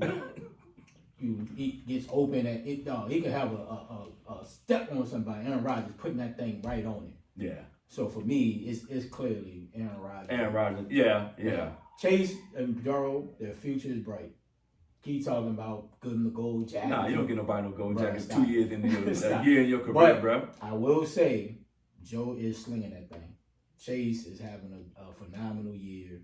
If he can correct the drops, right, expand his route running, he can be one of the top 1-2 receivers in the league, right? He has the talent. He was the number 1 receiver pick, you know.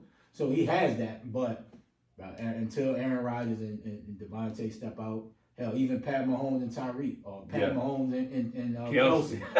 Bro, Kupp is having a great year. Hell, I'll take Kyler and D-Hop when D-Hop is healthy. So I like the Pitts and old boy down in Atlanta. Because Pitts really showing up. He's really like but it's getting the the QB ground. piece though. Matt Ryan is Matt Ryan. Like, there's no knock on him. But you gotta have a dynamic quarterback, bro. It's just how the NFL is laid out. Pitts is gonna be great. You see it. Yep. You see it, but you just need a quarterback to continue him to be great. True. But right now, bro, it's Aaron Rodgers and Devontae easy, bro. I agree. It's A-Rod and Devontae. I agree. And I agree with Ray. I mean, a strong second could be Chase and Joe Burrow. The way they're playing football, the way they sync together, the mental capacity of the game. They're definitely working on the same page. You can see it in their throws, in their thoughts, in the movement, and just in the game plan. You can see they both work on the same page, same accord as far as where they throw the football. But man, A-Rod and Devontae's been doing this for the last 3 or 4 years. And they make it look so easy. And it's just, I mean, they just make, and I think at times he can throw the ball. He can have Chase-like numbers, Devontae could, but 1, they double him a lot more than they double Chase. Mm-hmm. And 2, I think that sometimes Devontae, in certain routes, certain concepts they're doing, he's more of a decoy. So I feel like it's just so much he could do more with it if he really wanted to, but he's not. Mm-hmm. And like I just said, man, like Chase gets a lot of single coverage. That's why he's doing what he's doing. I mean, even the game against Kansas City, I couldn't understand 30-20. it. They were literally 30-29, and they literally just did they just single covered him, and it never doubled, and he just threw the ball up. Mm-hmm. And it was just like the same thing. They went over the top. I think the safety supposed to be there, but I think it was 49. The safety supposed to got there, but he never got there. Anywhere he walked in for a touchdown. I mean, a lot of plays, but then I seen Chase drop the ball a lot. Yep. Joe Burrow is like top 2 in interceptions. Yeah. So you gotta look at A-Rod's like 35-4. Yeah, bro. After that first game, he ain't really been throwing no picks. After that first game with the Saints, he hasn't really thrown any picks. So I mean, I like Matt Stafford and Cooper Kupp, but Matt Stafford throws more pick sixes than anybody else in the league combined. Yeah.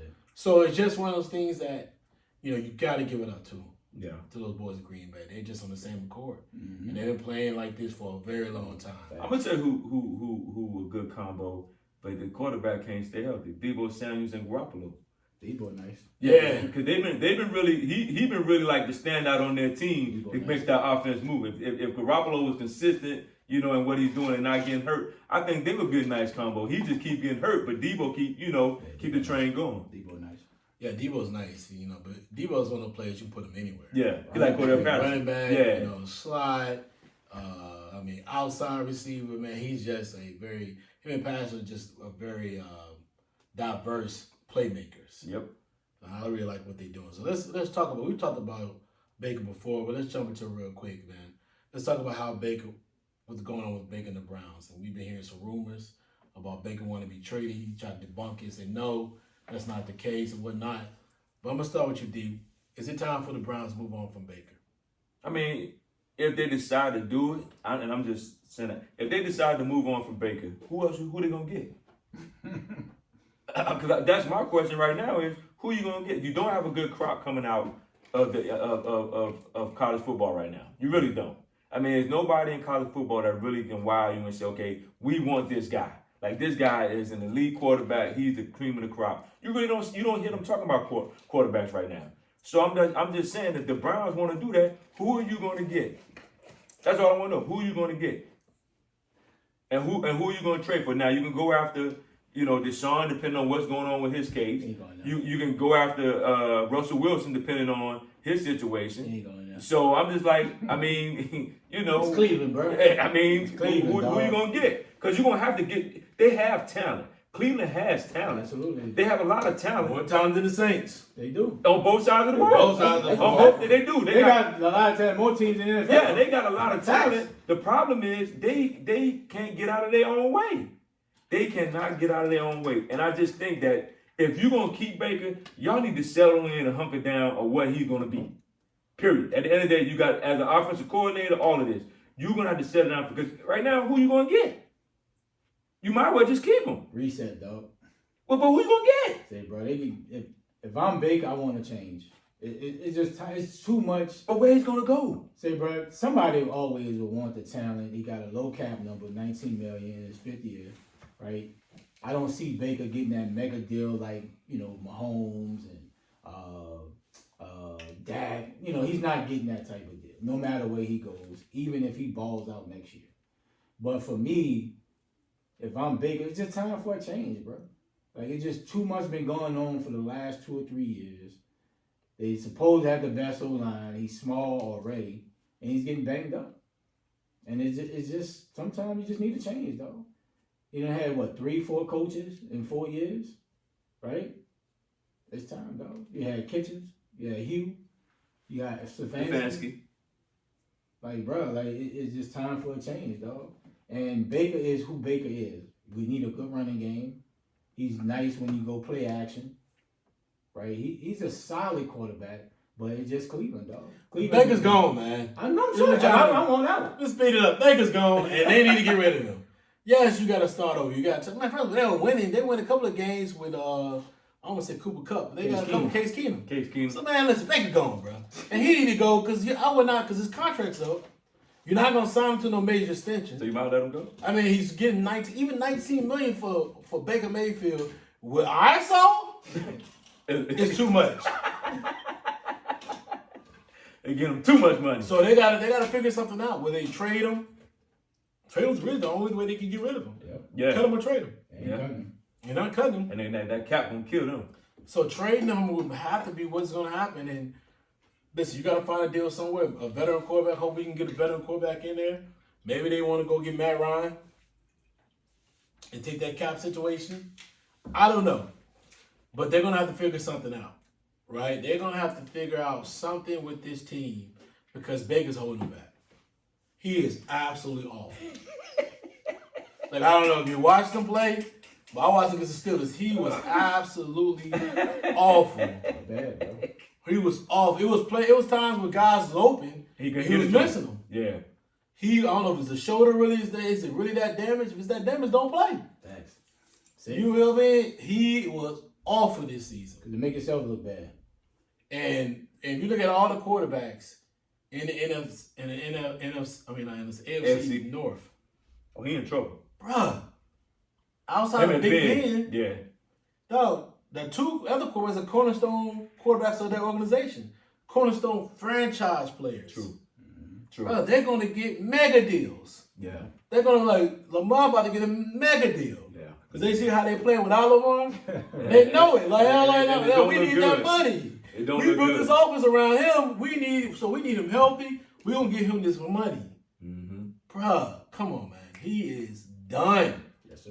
I mean, it is time to move on. You cannot beat those other two teams. Yeah, you're not beating Baltimore. You're not beating the Bengals now because they got cornerstone quarterbacks and you got the number 1 draft pick who should probably not been the number 1 draft pick. Yeah. And it looks worse because you're in the same division with a kid that you drafted that was a first-round draft pick with you who went 32nd. Yeah. Yeah. So they're looking at that like, oh, we got that. Look at that talent they got and look what we got. Yep. And you got way better talent, bro. Your running back core is probably top 1 or 2. Yeah, they lead when they're healthy. Schaub and my man's hurt. Hunt. And Hunt, man, come on. Chubb and Hunt. Your O-line, and your O-line is probably top 1, 2, or 3 in the league. And you can't get the ball out. Bruh, come on, man. And you had Odell at the time. And now they see it. And now they see it. Odell had like 5 touchdowns. And that's what I was getting to. Now you seeing, Odell wasn't the problem. Right, it's time to move on, man. It's time to move on. Baker, man, you gotta go, bro. We'll give you applause for what you did. But you gotta go, bro. You know what I mean? It's time to make that walk. Holla at you, Baker. All right, man. So listen, let's get into the last little topic for the NFL today. Let's talk about them Cowboys. You know, they beat the hell out of them damn Washington football team the other day. Hey, man, look. I heard y'all gonna be the Washington Admirals, bro. Man, I don't know what the hell we gonna do. But they beat the Braves like y'all 56-14. Dak looks spectacular. Well, when you play, he looks spectacular. When you beat a bad team, nobody want to hear about that. He looked spectacular against y'all, bro. He did. But then he went against the Cardinals, a real team, and he looked awful. Thanks. Absolutely, my man said dreadful. He looked awful. So, man, Ray, I'm gonna talk to you about this. Should the Cowboys be worried about Dak moving to the playoffs? They should, because the running game is terrible. Zeke is a shell of himself.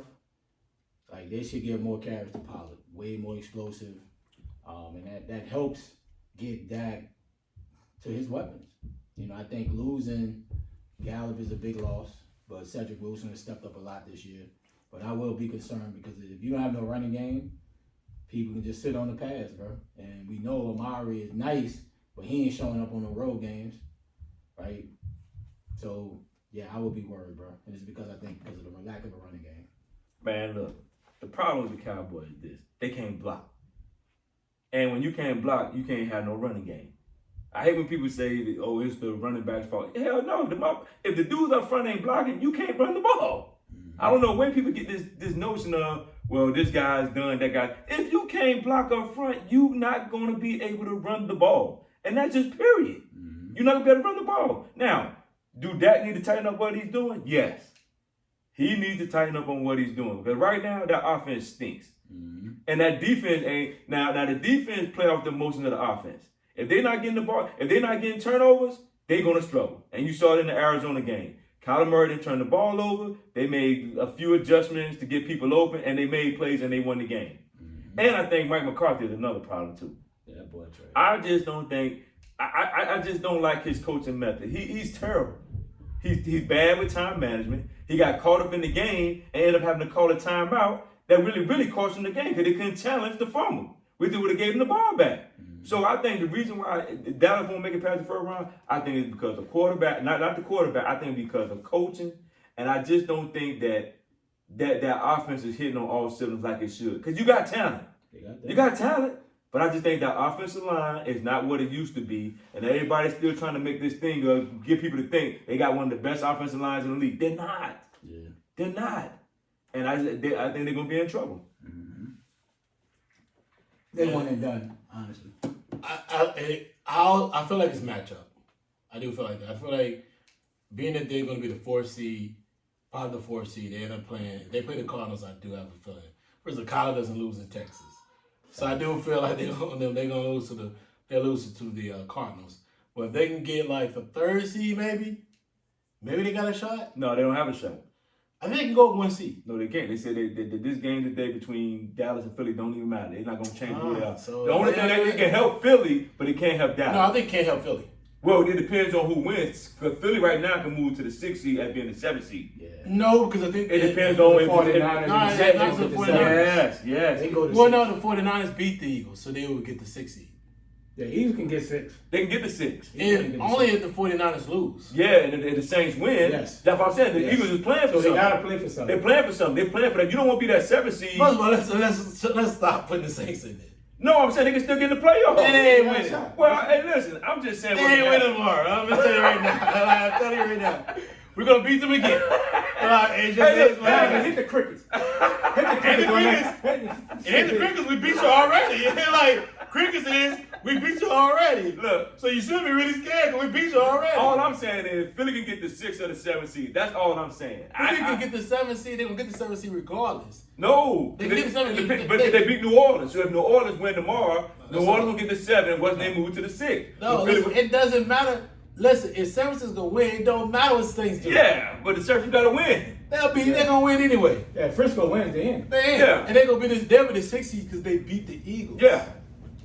But if they don't win tomorrow, because you know Frisco will trick it up too. They'll come in not ready to play like they tricked it They up. beat the Rams already. The Eagles are already talking about not playing Jalen Hurts.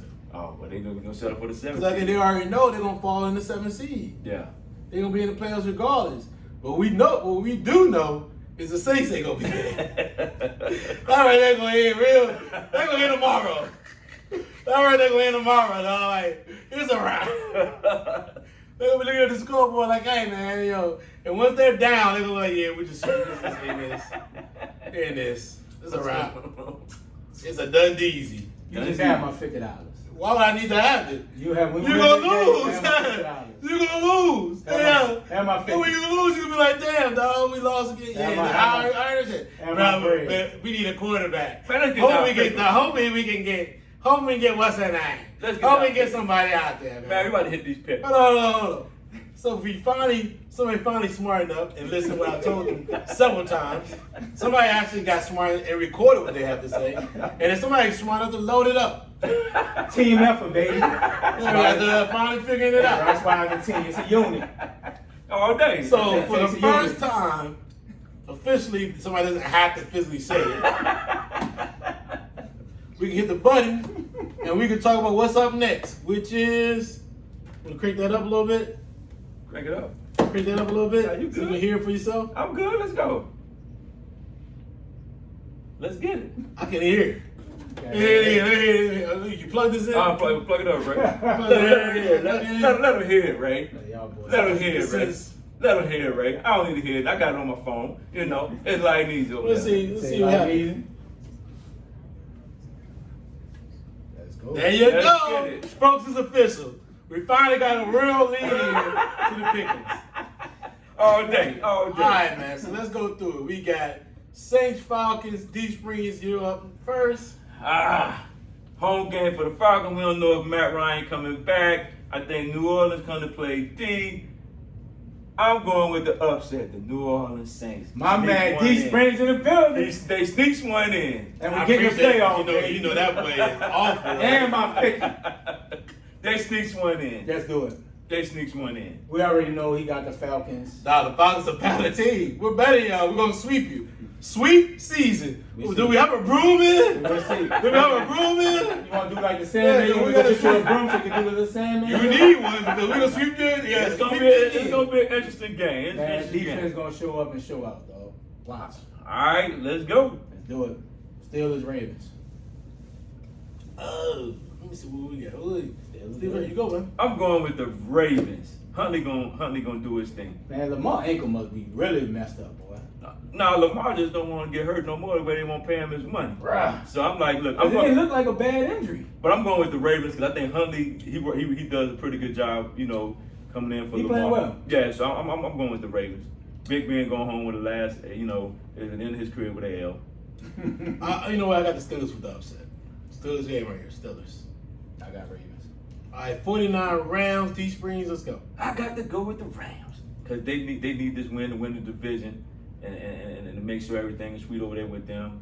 Cooper Kupp gonna be that guy. Matt Stafford, OBJ. Let's go. Who you got, Ray? I got the Rams, bro. Upset again. I got 49ers win this game. Bigger game for them. Rams can't get the number 1 seed. They're definitely gonna go to the Packers. So outside They're of playing for that 2 seed. They're playing with a 2 seed. Tampa Bay. Tampa Bay, they're not really bro. It doesn't matter if it's 2 or 3. They're gonna play each other eventually anyway. So yeah, it don't matter who plays at home with that game. I'd rather go to The Tampa Rams- and go to SoFi. When you got whipped already. Yeah, SoFi is really a home game for any team that plays against them. You got whipped once. So I got the 49ers Whipped win them this once game. in Tampa. Let's go, Pat Dolphins. Pat Dolphins. Let's go. Give me the Pats. Give me the Pats. They had a bad week last week. No, they beat them down last week. I'm going with the Pats. Who you got? Okay, Pats, right? Too much defense. All right, man. Meanest game for the Pats. I got the Dolphins win this game. They're getting in there, squeaking to the playoffs. Chargers, Raiders. DSprings, who you got? The Chargers. Ray, who you got? Chargers, baby. I got Herbert. I got Chargers on this game too. Even though I think the Raiders they're gonna put up a good fight in this game, but I think they probably preparing for Jim Harbaugh next season anyway. All right, fellas, let's get into the NBA last topics of the day. Let's thoughts on LeBron's play so far. You know, this is a Raymond question. I didn't even put it in. You did put it in. No. Yes, you did. No, I didn't. Ray, you did put this in. No, though. I didn't put LeBron in. Who put it in? You edited it? No, I did. I edit. That means I did put it in. Bro, I didn't never put LeBron in there. Ray, you did put it in there. You did put it in. I didn't say how. Your question was, look, LeBron, thoughts on LeBron's play so far, and can the Lakers win this season? Can the Lakers win this season? That was your actual question. Donovan, pull up the first text I sent you. You can send it up. You put it in there. What's LeBron's play so far this season? And then you add your additional, can the Lakers do. Anyway, put it up there for you. So what is this? Are you surprised by LeBron play so far this season? Thank you. I just reworded it. Thank you. Anyway, bro, come on, man. It's like, Well, it's a legit question. My man playing well. It is a legit question when your team is like 19 and 20. Don't matter. All right, The let's question's get to not it. the Lakers. Let's get into it. I'll start this one off.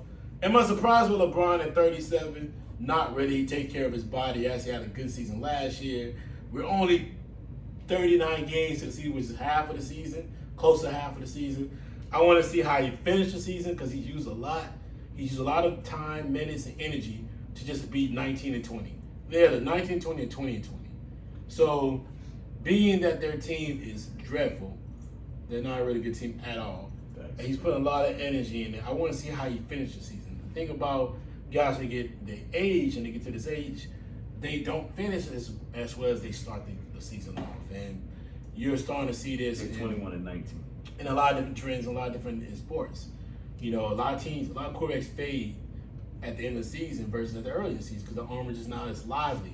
Can his legs hold up with this pace? Now they got to play in the 5, which is pretty smart, but also it's going to be some issues when he has to play against somebody who's legitimate 5 and they got to bang him a little bit. Can he keep this level of energy going forward? I mean, we've seen guys do it, but not at the level for such a long period of time. So, am I surprised? No. Can he maintain it? And if at the end of the season he's playing the same level, then yes, I will be surprised. So, asking this question at the 82 game mark, and he's playing the same way, I'll be shocked and amazed and be astounded. But right now, 30. What do you say? 21 and 19. 21 and 19. They won 4 in a row. And won 4 in a row, and really look who they beat. I mean, outside of Atlanta. And Atlanta ain't doing nothing. So they're not beating really good teams with a lot of talent. So I gotta see what he looks like at the end of the season. Well, hell, they were losing the good teams. So, losing the bad teams. So, with them, it's like the pick of the litter. But you play them at home, and you play in Sacramento. Yeah, you should win. They done play Sac, they done played Atlanta, they done played. Yeah, you should win, but they they've been played some losing. teams that they should have blown the doors off. They got Memphis tomorrow. That should be a good test. They about to be 0-3. That's a good level, right? They done beat them. Memphis done beat them twice. Yeah. But yeah, am I surprised? LeBron has, like I say, take care of his body. He's always been a 25 to 26 point scorer. And today's NBA, nobody's banging like that. So I'm not surprised. Yeah, he's second in the league in scoring or third in the league. And I think that's only because AD has been out. So he has to take more of a scoring role. But, like I said, it's a long-term game. Can his body hold up? He's been, nicked with a little bit of injuries, whether it's an ankle, whether it's a groin, whether it's, a abdominal strain. Like I said, can he hold up playing the level that he's playing? I don't think he can do it. But you brought Russ and you got AD to take the slack. But, we'll see how he go hold on. But I'm not surprised. He's playing well. Yeah, I think LeBron, his body, his mindset, and how he plays the game is built for this. But like you said earlier, that the issue is going to be, can LeBron make it the 82-game season? Because at the end of the day, the way they're playing basketball and the teams that they are losing to and the teams they are beating is totally two different things. Mm-hmm. And I think at the end of the day, when are you going to say, LeBron, you got to rest? You know what I'm saying? They're going to have to find a way when AD come back and Russ got to play better, whatever they're going to do at the trade deadline, they're going to have to find a way to where LeBron is going to have to at least get a couple of days off. Because when he gets to that 82 game, well, hell, what's good at the 82 game if you can't get past the first round? Thanks. You know what I'm saying? So they're going to have to find a way to get him some rest and so he can get his legs back up under him. Because if he going at this pace, by the time he gets to the 82, they done in the first round. Depending on the matchup, they are good as done. So I'm not surprised. I just think the Lakers need to do a better job as a team to get LeBron, to get prepared if where LeBron got to sit 1 or 2 games or maybe 3 or 4 games at the end of the season to where they're not in jeopardy of not making the playoffs. Because if they're in jeopardy of making the playoffs, then now he got to sit out there and do more than what he's been doing just to get in the playoffs. So guess what? When that first round comes, he's shot. Leg shot. Yeah. So I just think they just need to do a better thing, but I'm not surprised where LeBron is. Hey, Jay, I want to add this. So did you hear the comments from the Atlanta Hawks GM? About he wasn't sure if he should have brought the whole entire team back, because they not playing well. No, I didn't hear that. Yeah, so he basically the other day, he wasn't sure, and it's on him that he should not have brought probably the entire roster back based on where they're playing right now. And he's not happy with their play, basically. I mean, is it the roster, is the coach? Every year you got to make improvement. I mean, Cam Reddish has been injured. DeAndre Hunter, I think, is hurt again. So when I watch their team play, I don't see the improvement that's needed to win the East. Mm-hmm. I mean, you're talking about a team that was down up to Game 6 of in the Eastern Conference Finals. Do you see the immediate improvement? Absolutely not. But I mean, they're going to have to make a change of play. I mean, how much emphasis are they going to keep relying on Trey? Mm-hmm. Ice, whatever they want to call him, Trey. As far as that pick and roll, going to the basket, I mean, how much are they going to do that with? You got Collins, you got Reddish. I mean, they got so much talent. And one has been injured and it's also been COVID riddled. Hunter, you got I can't forget Bogdanovich. You got all these different players, and sometimes I watch them when I watch them play, I don't think they understand their roles. Like last night, Bogdanovich tried pump fake, went to the basket, and got the ball, jumped in there to pass it. I think he was trying to pulling the rust. He was trying to pass the ball to the center, and the ball got caught on his hip, and he lost the ball, and then LeBron intercepted the ball and went down the field. Went down the court. I just looked at that and said, like, what is you doing? Like, that's not your game. Just shoot the 3. Mm-hmm. I felt like that's their problem. They'll for instance, they will get down 3 and they'll make like 2 or 3 bad plays in a row. And you watching the game, you know that's killing momentum.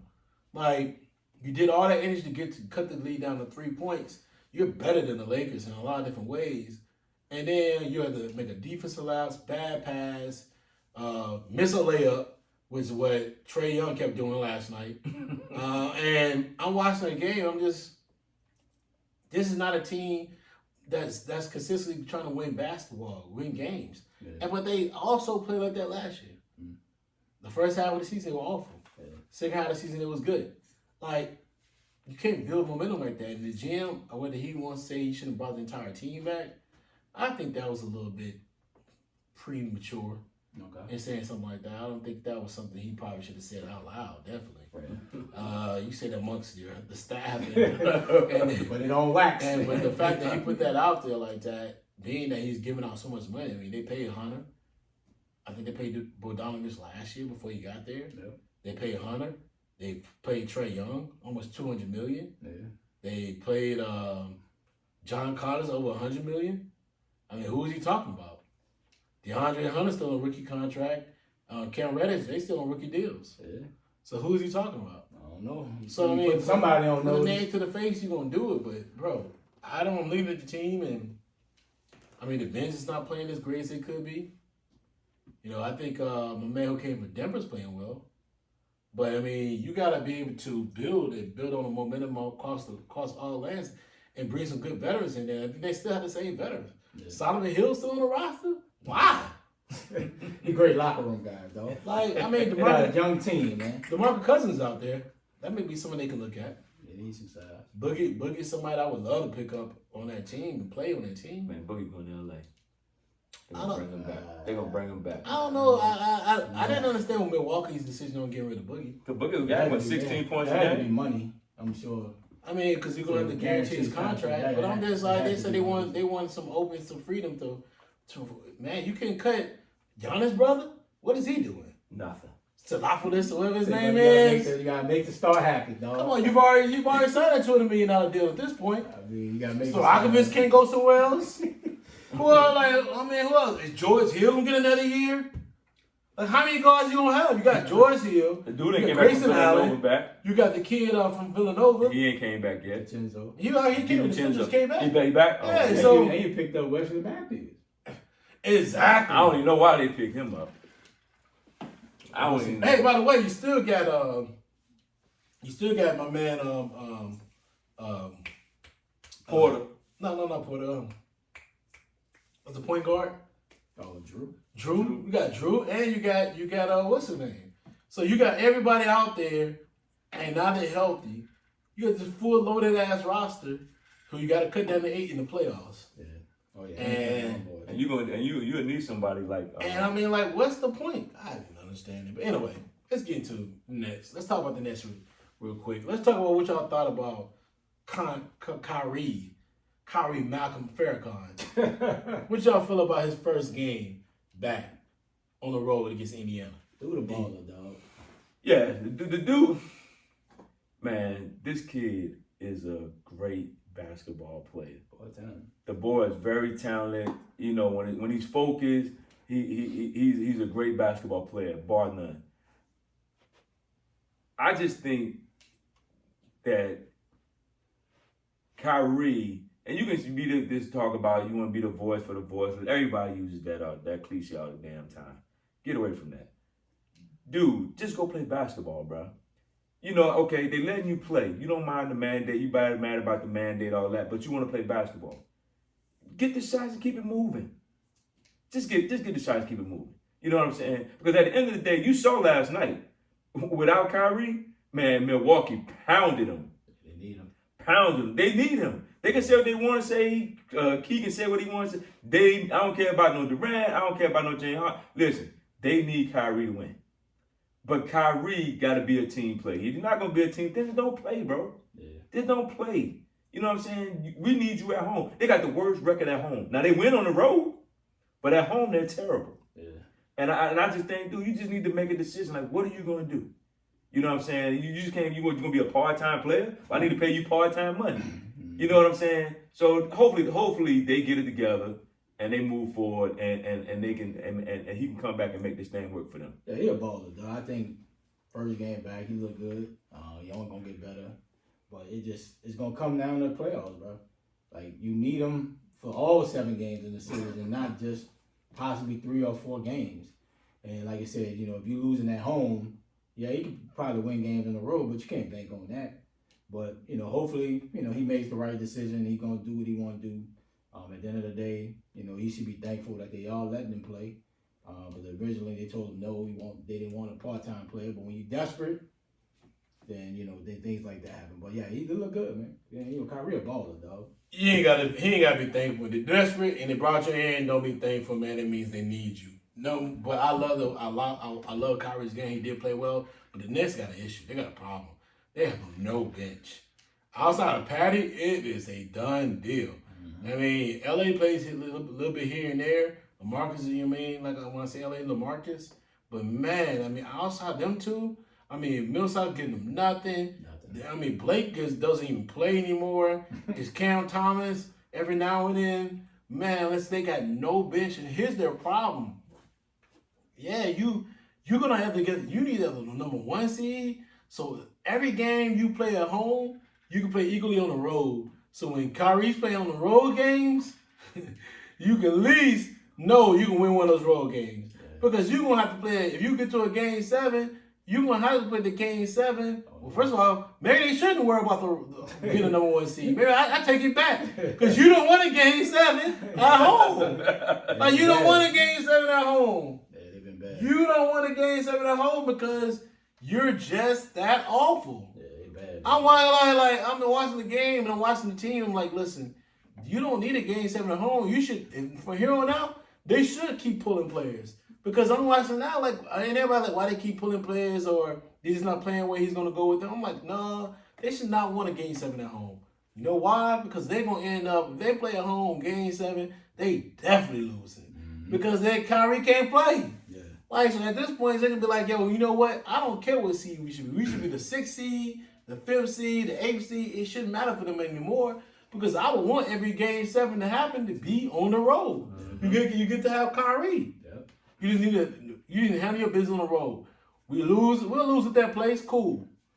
But man, listen, they should want the game 7 so they can have Kyrie, man. It's just a done deal. I think Kyrie before the season out, he's gonna do what he gotta do so he can play in the playoffs. Right. I just don't think he's gonna sit the whole season, like you just said, and not play in the playoffs when it really matters. I think he's just taking his time off, and then by the time the playoff, by the end of the season, and when the playoffs come around, he's gonna be able to play the whole 7 games. He might.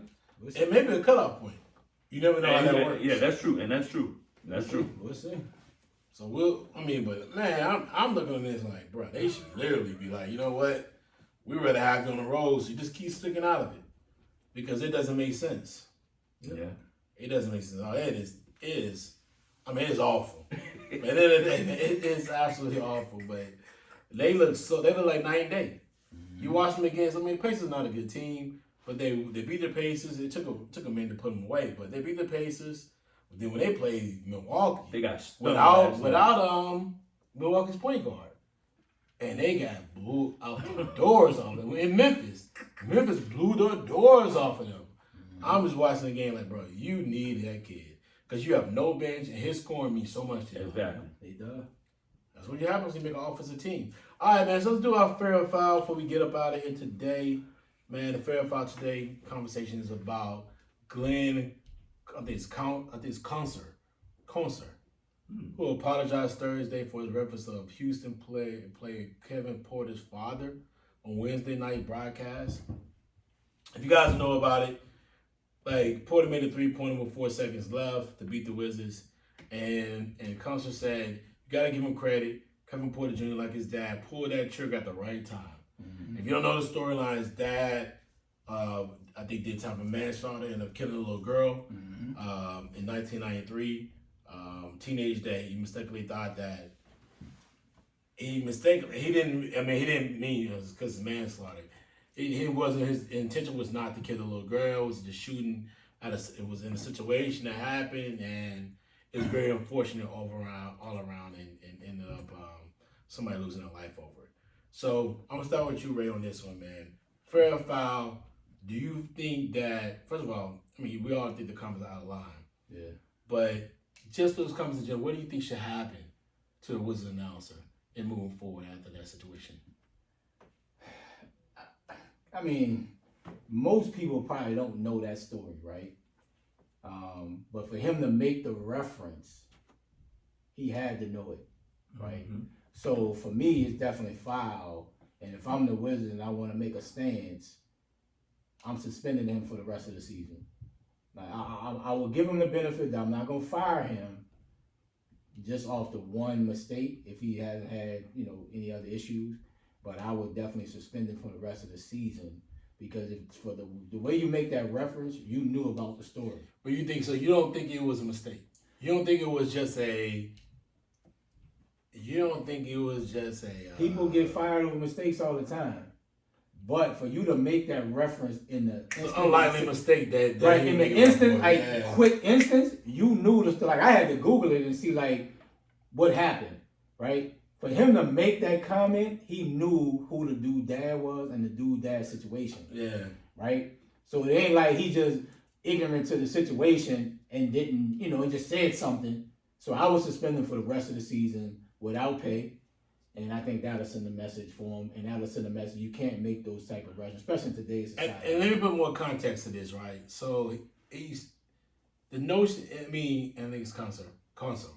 He stated that he thought that Kevin Porter was former Kevin Porter, Washington basketball team, or Washington Bullets Kevin Porter, right? That he thought he was the son of Washington Bullets Kevin Porter, which still, come on, right? So in that notion, thinking that way, what's your thoughts more than that again? I still say I was suspended for the rest of the year. I wouldn't fire him, but I would send a strong message like we can't make these type of comments because it was so quick, though. Like it came soon as he hit the three, boom. Like, bro, you knew the whole situation of what's going on, dog. So you can't make the statement of I thought he was somebody else's son. Nah, dog, that ain't gonna fly, dog. Man, that joint is all the way foul. And I just learned the story of that. I had to Google it, dog. I didn't know who the dude was. Yeah, I overlooked it, but yeah, that's foul. Like this is the thing that people got to realize.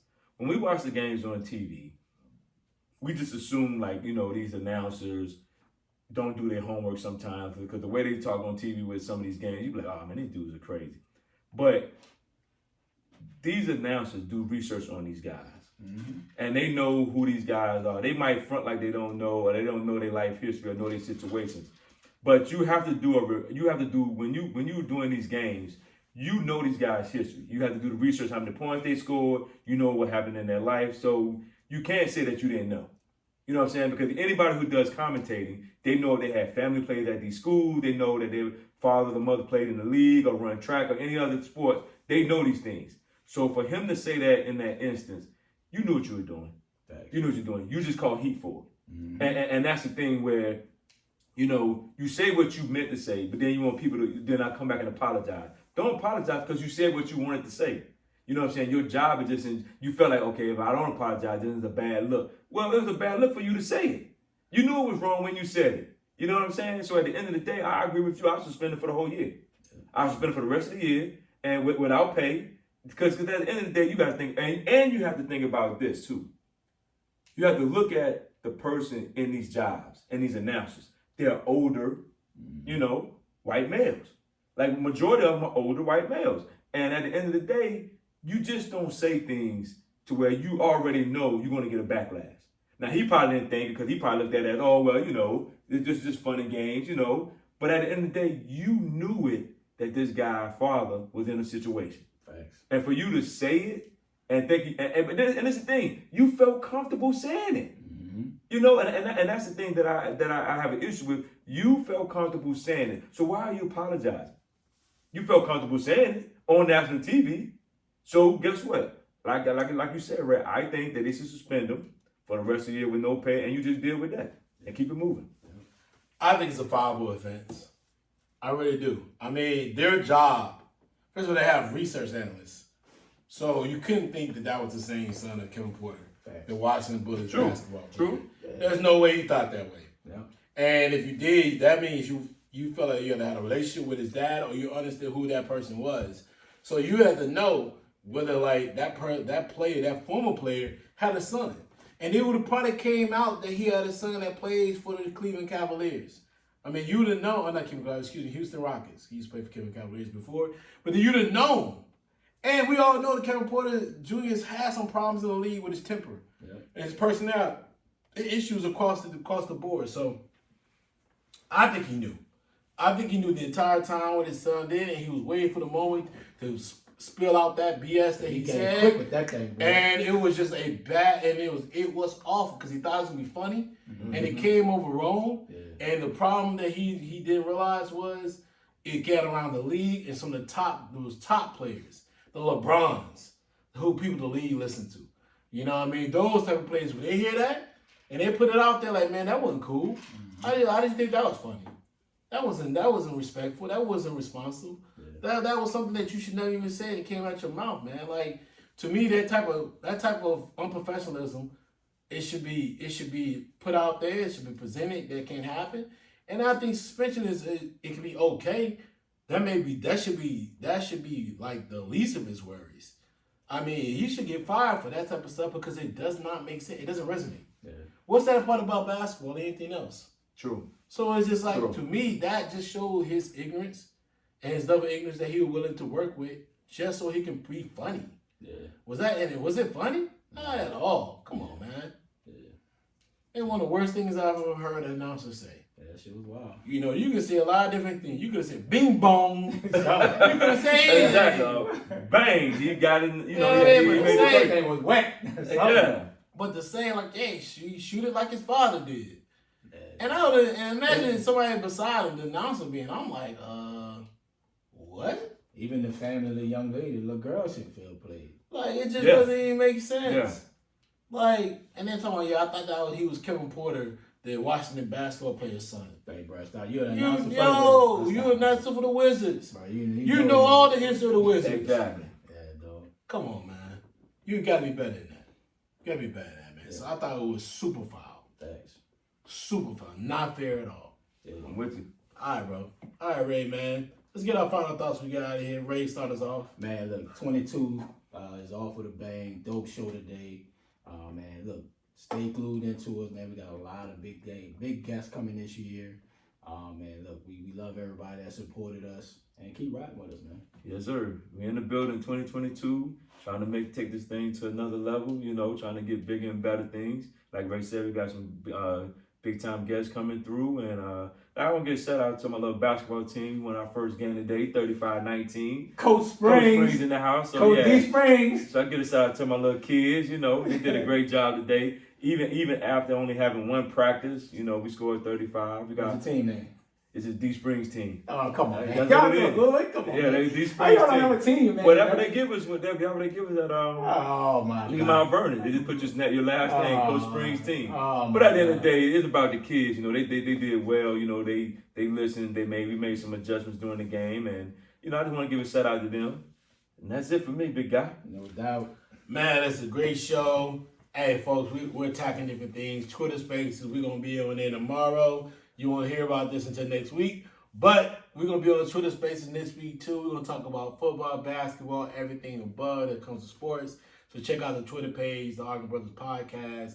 And I think our Twitter tag is Brothers Arguing. Yep. So make sure you check that out as well, man. We're going to love to have anybody, all our guests, all the people up there, people who support us, people who are part of the show all the time, man, that just call out, holler at us and talk to us about different things. We're definitely going to have you on there to talk about sports. We're going to enjoy that, man. It's only going to last about an hour, but it should be fun. We can talk about all respects of things. We're going to definitely talk about them Falcons, too. But we're going to talk about a lot of things, Falcons, the Aints, and other teams out there, man. NBA teams, the Flakers, and all that, too. All right, bro. So let's get us out of here, Ray. Yes, sir.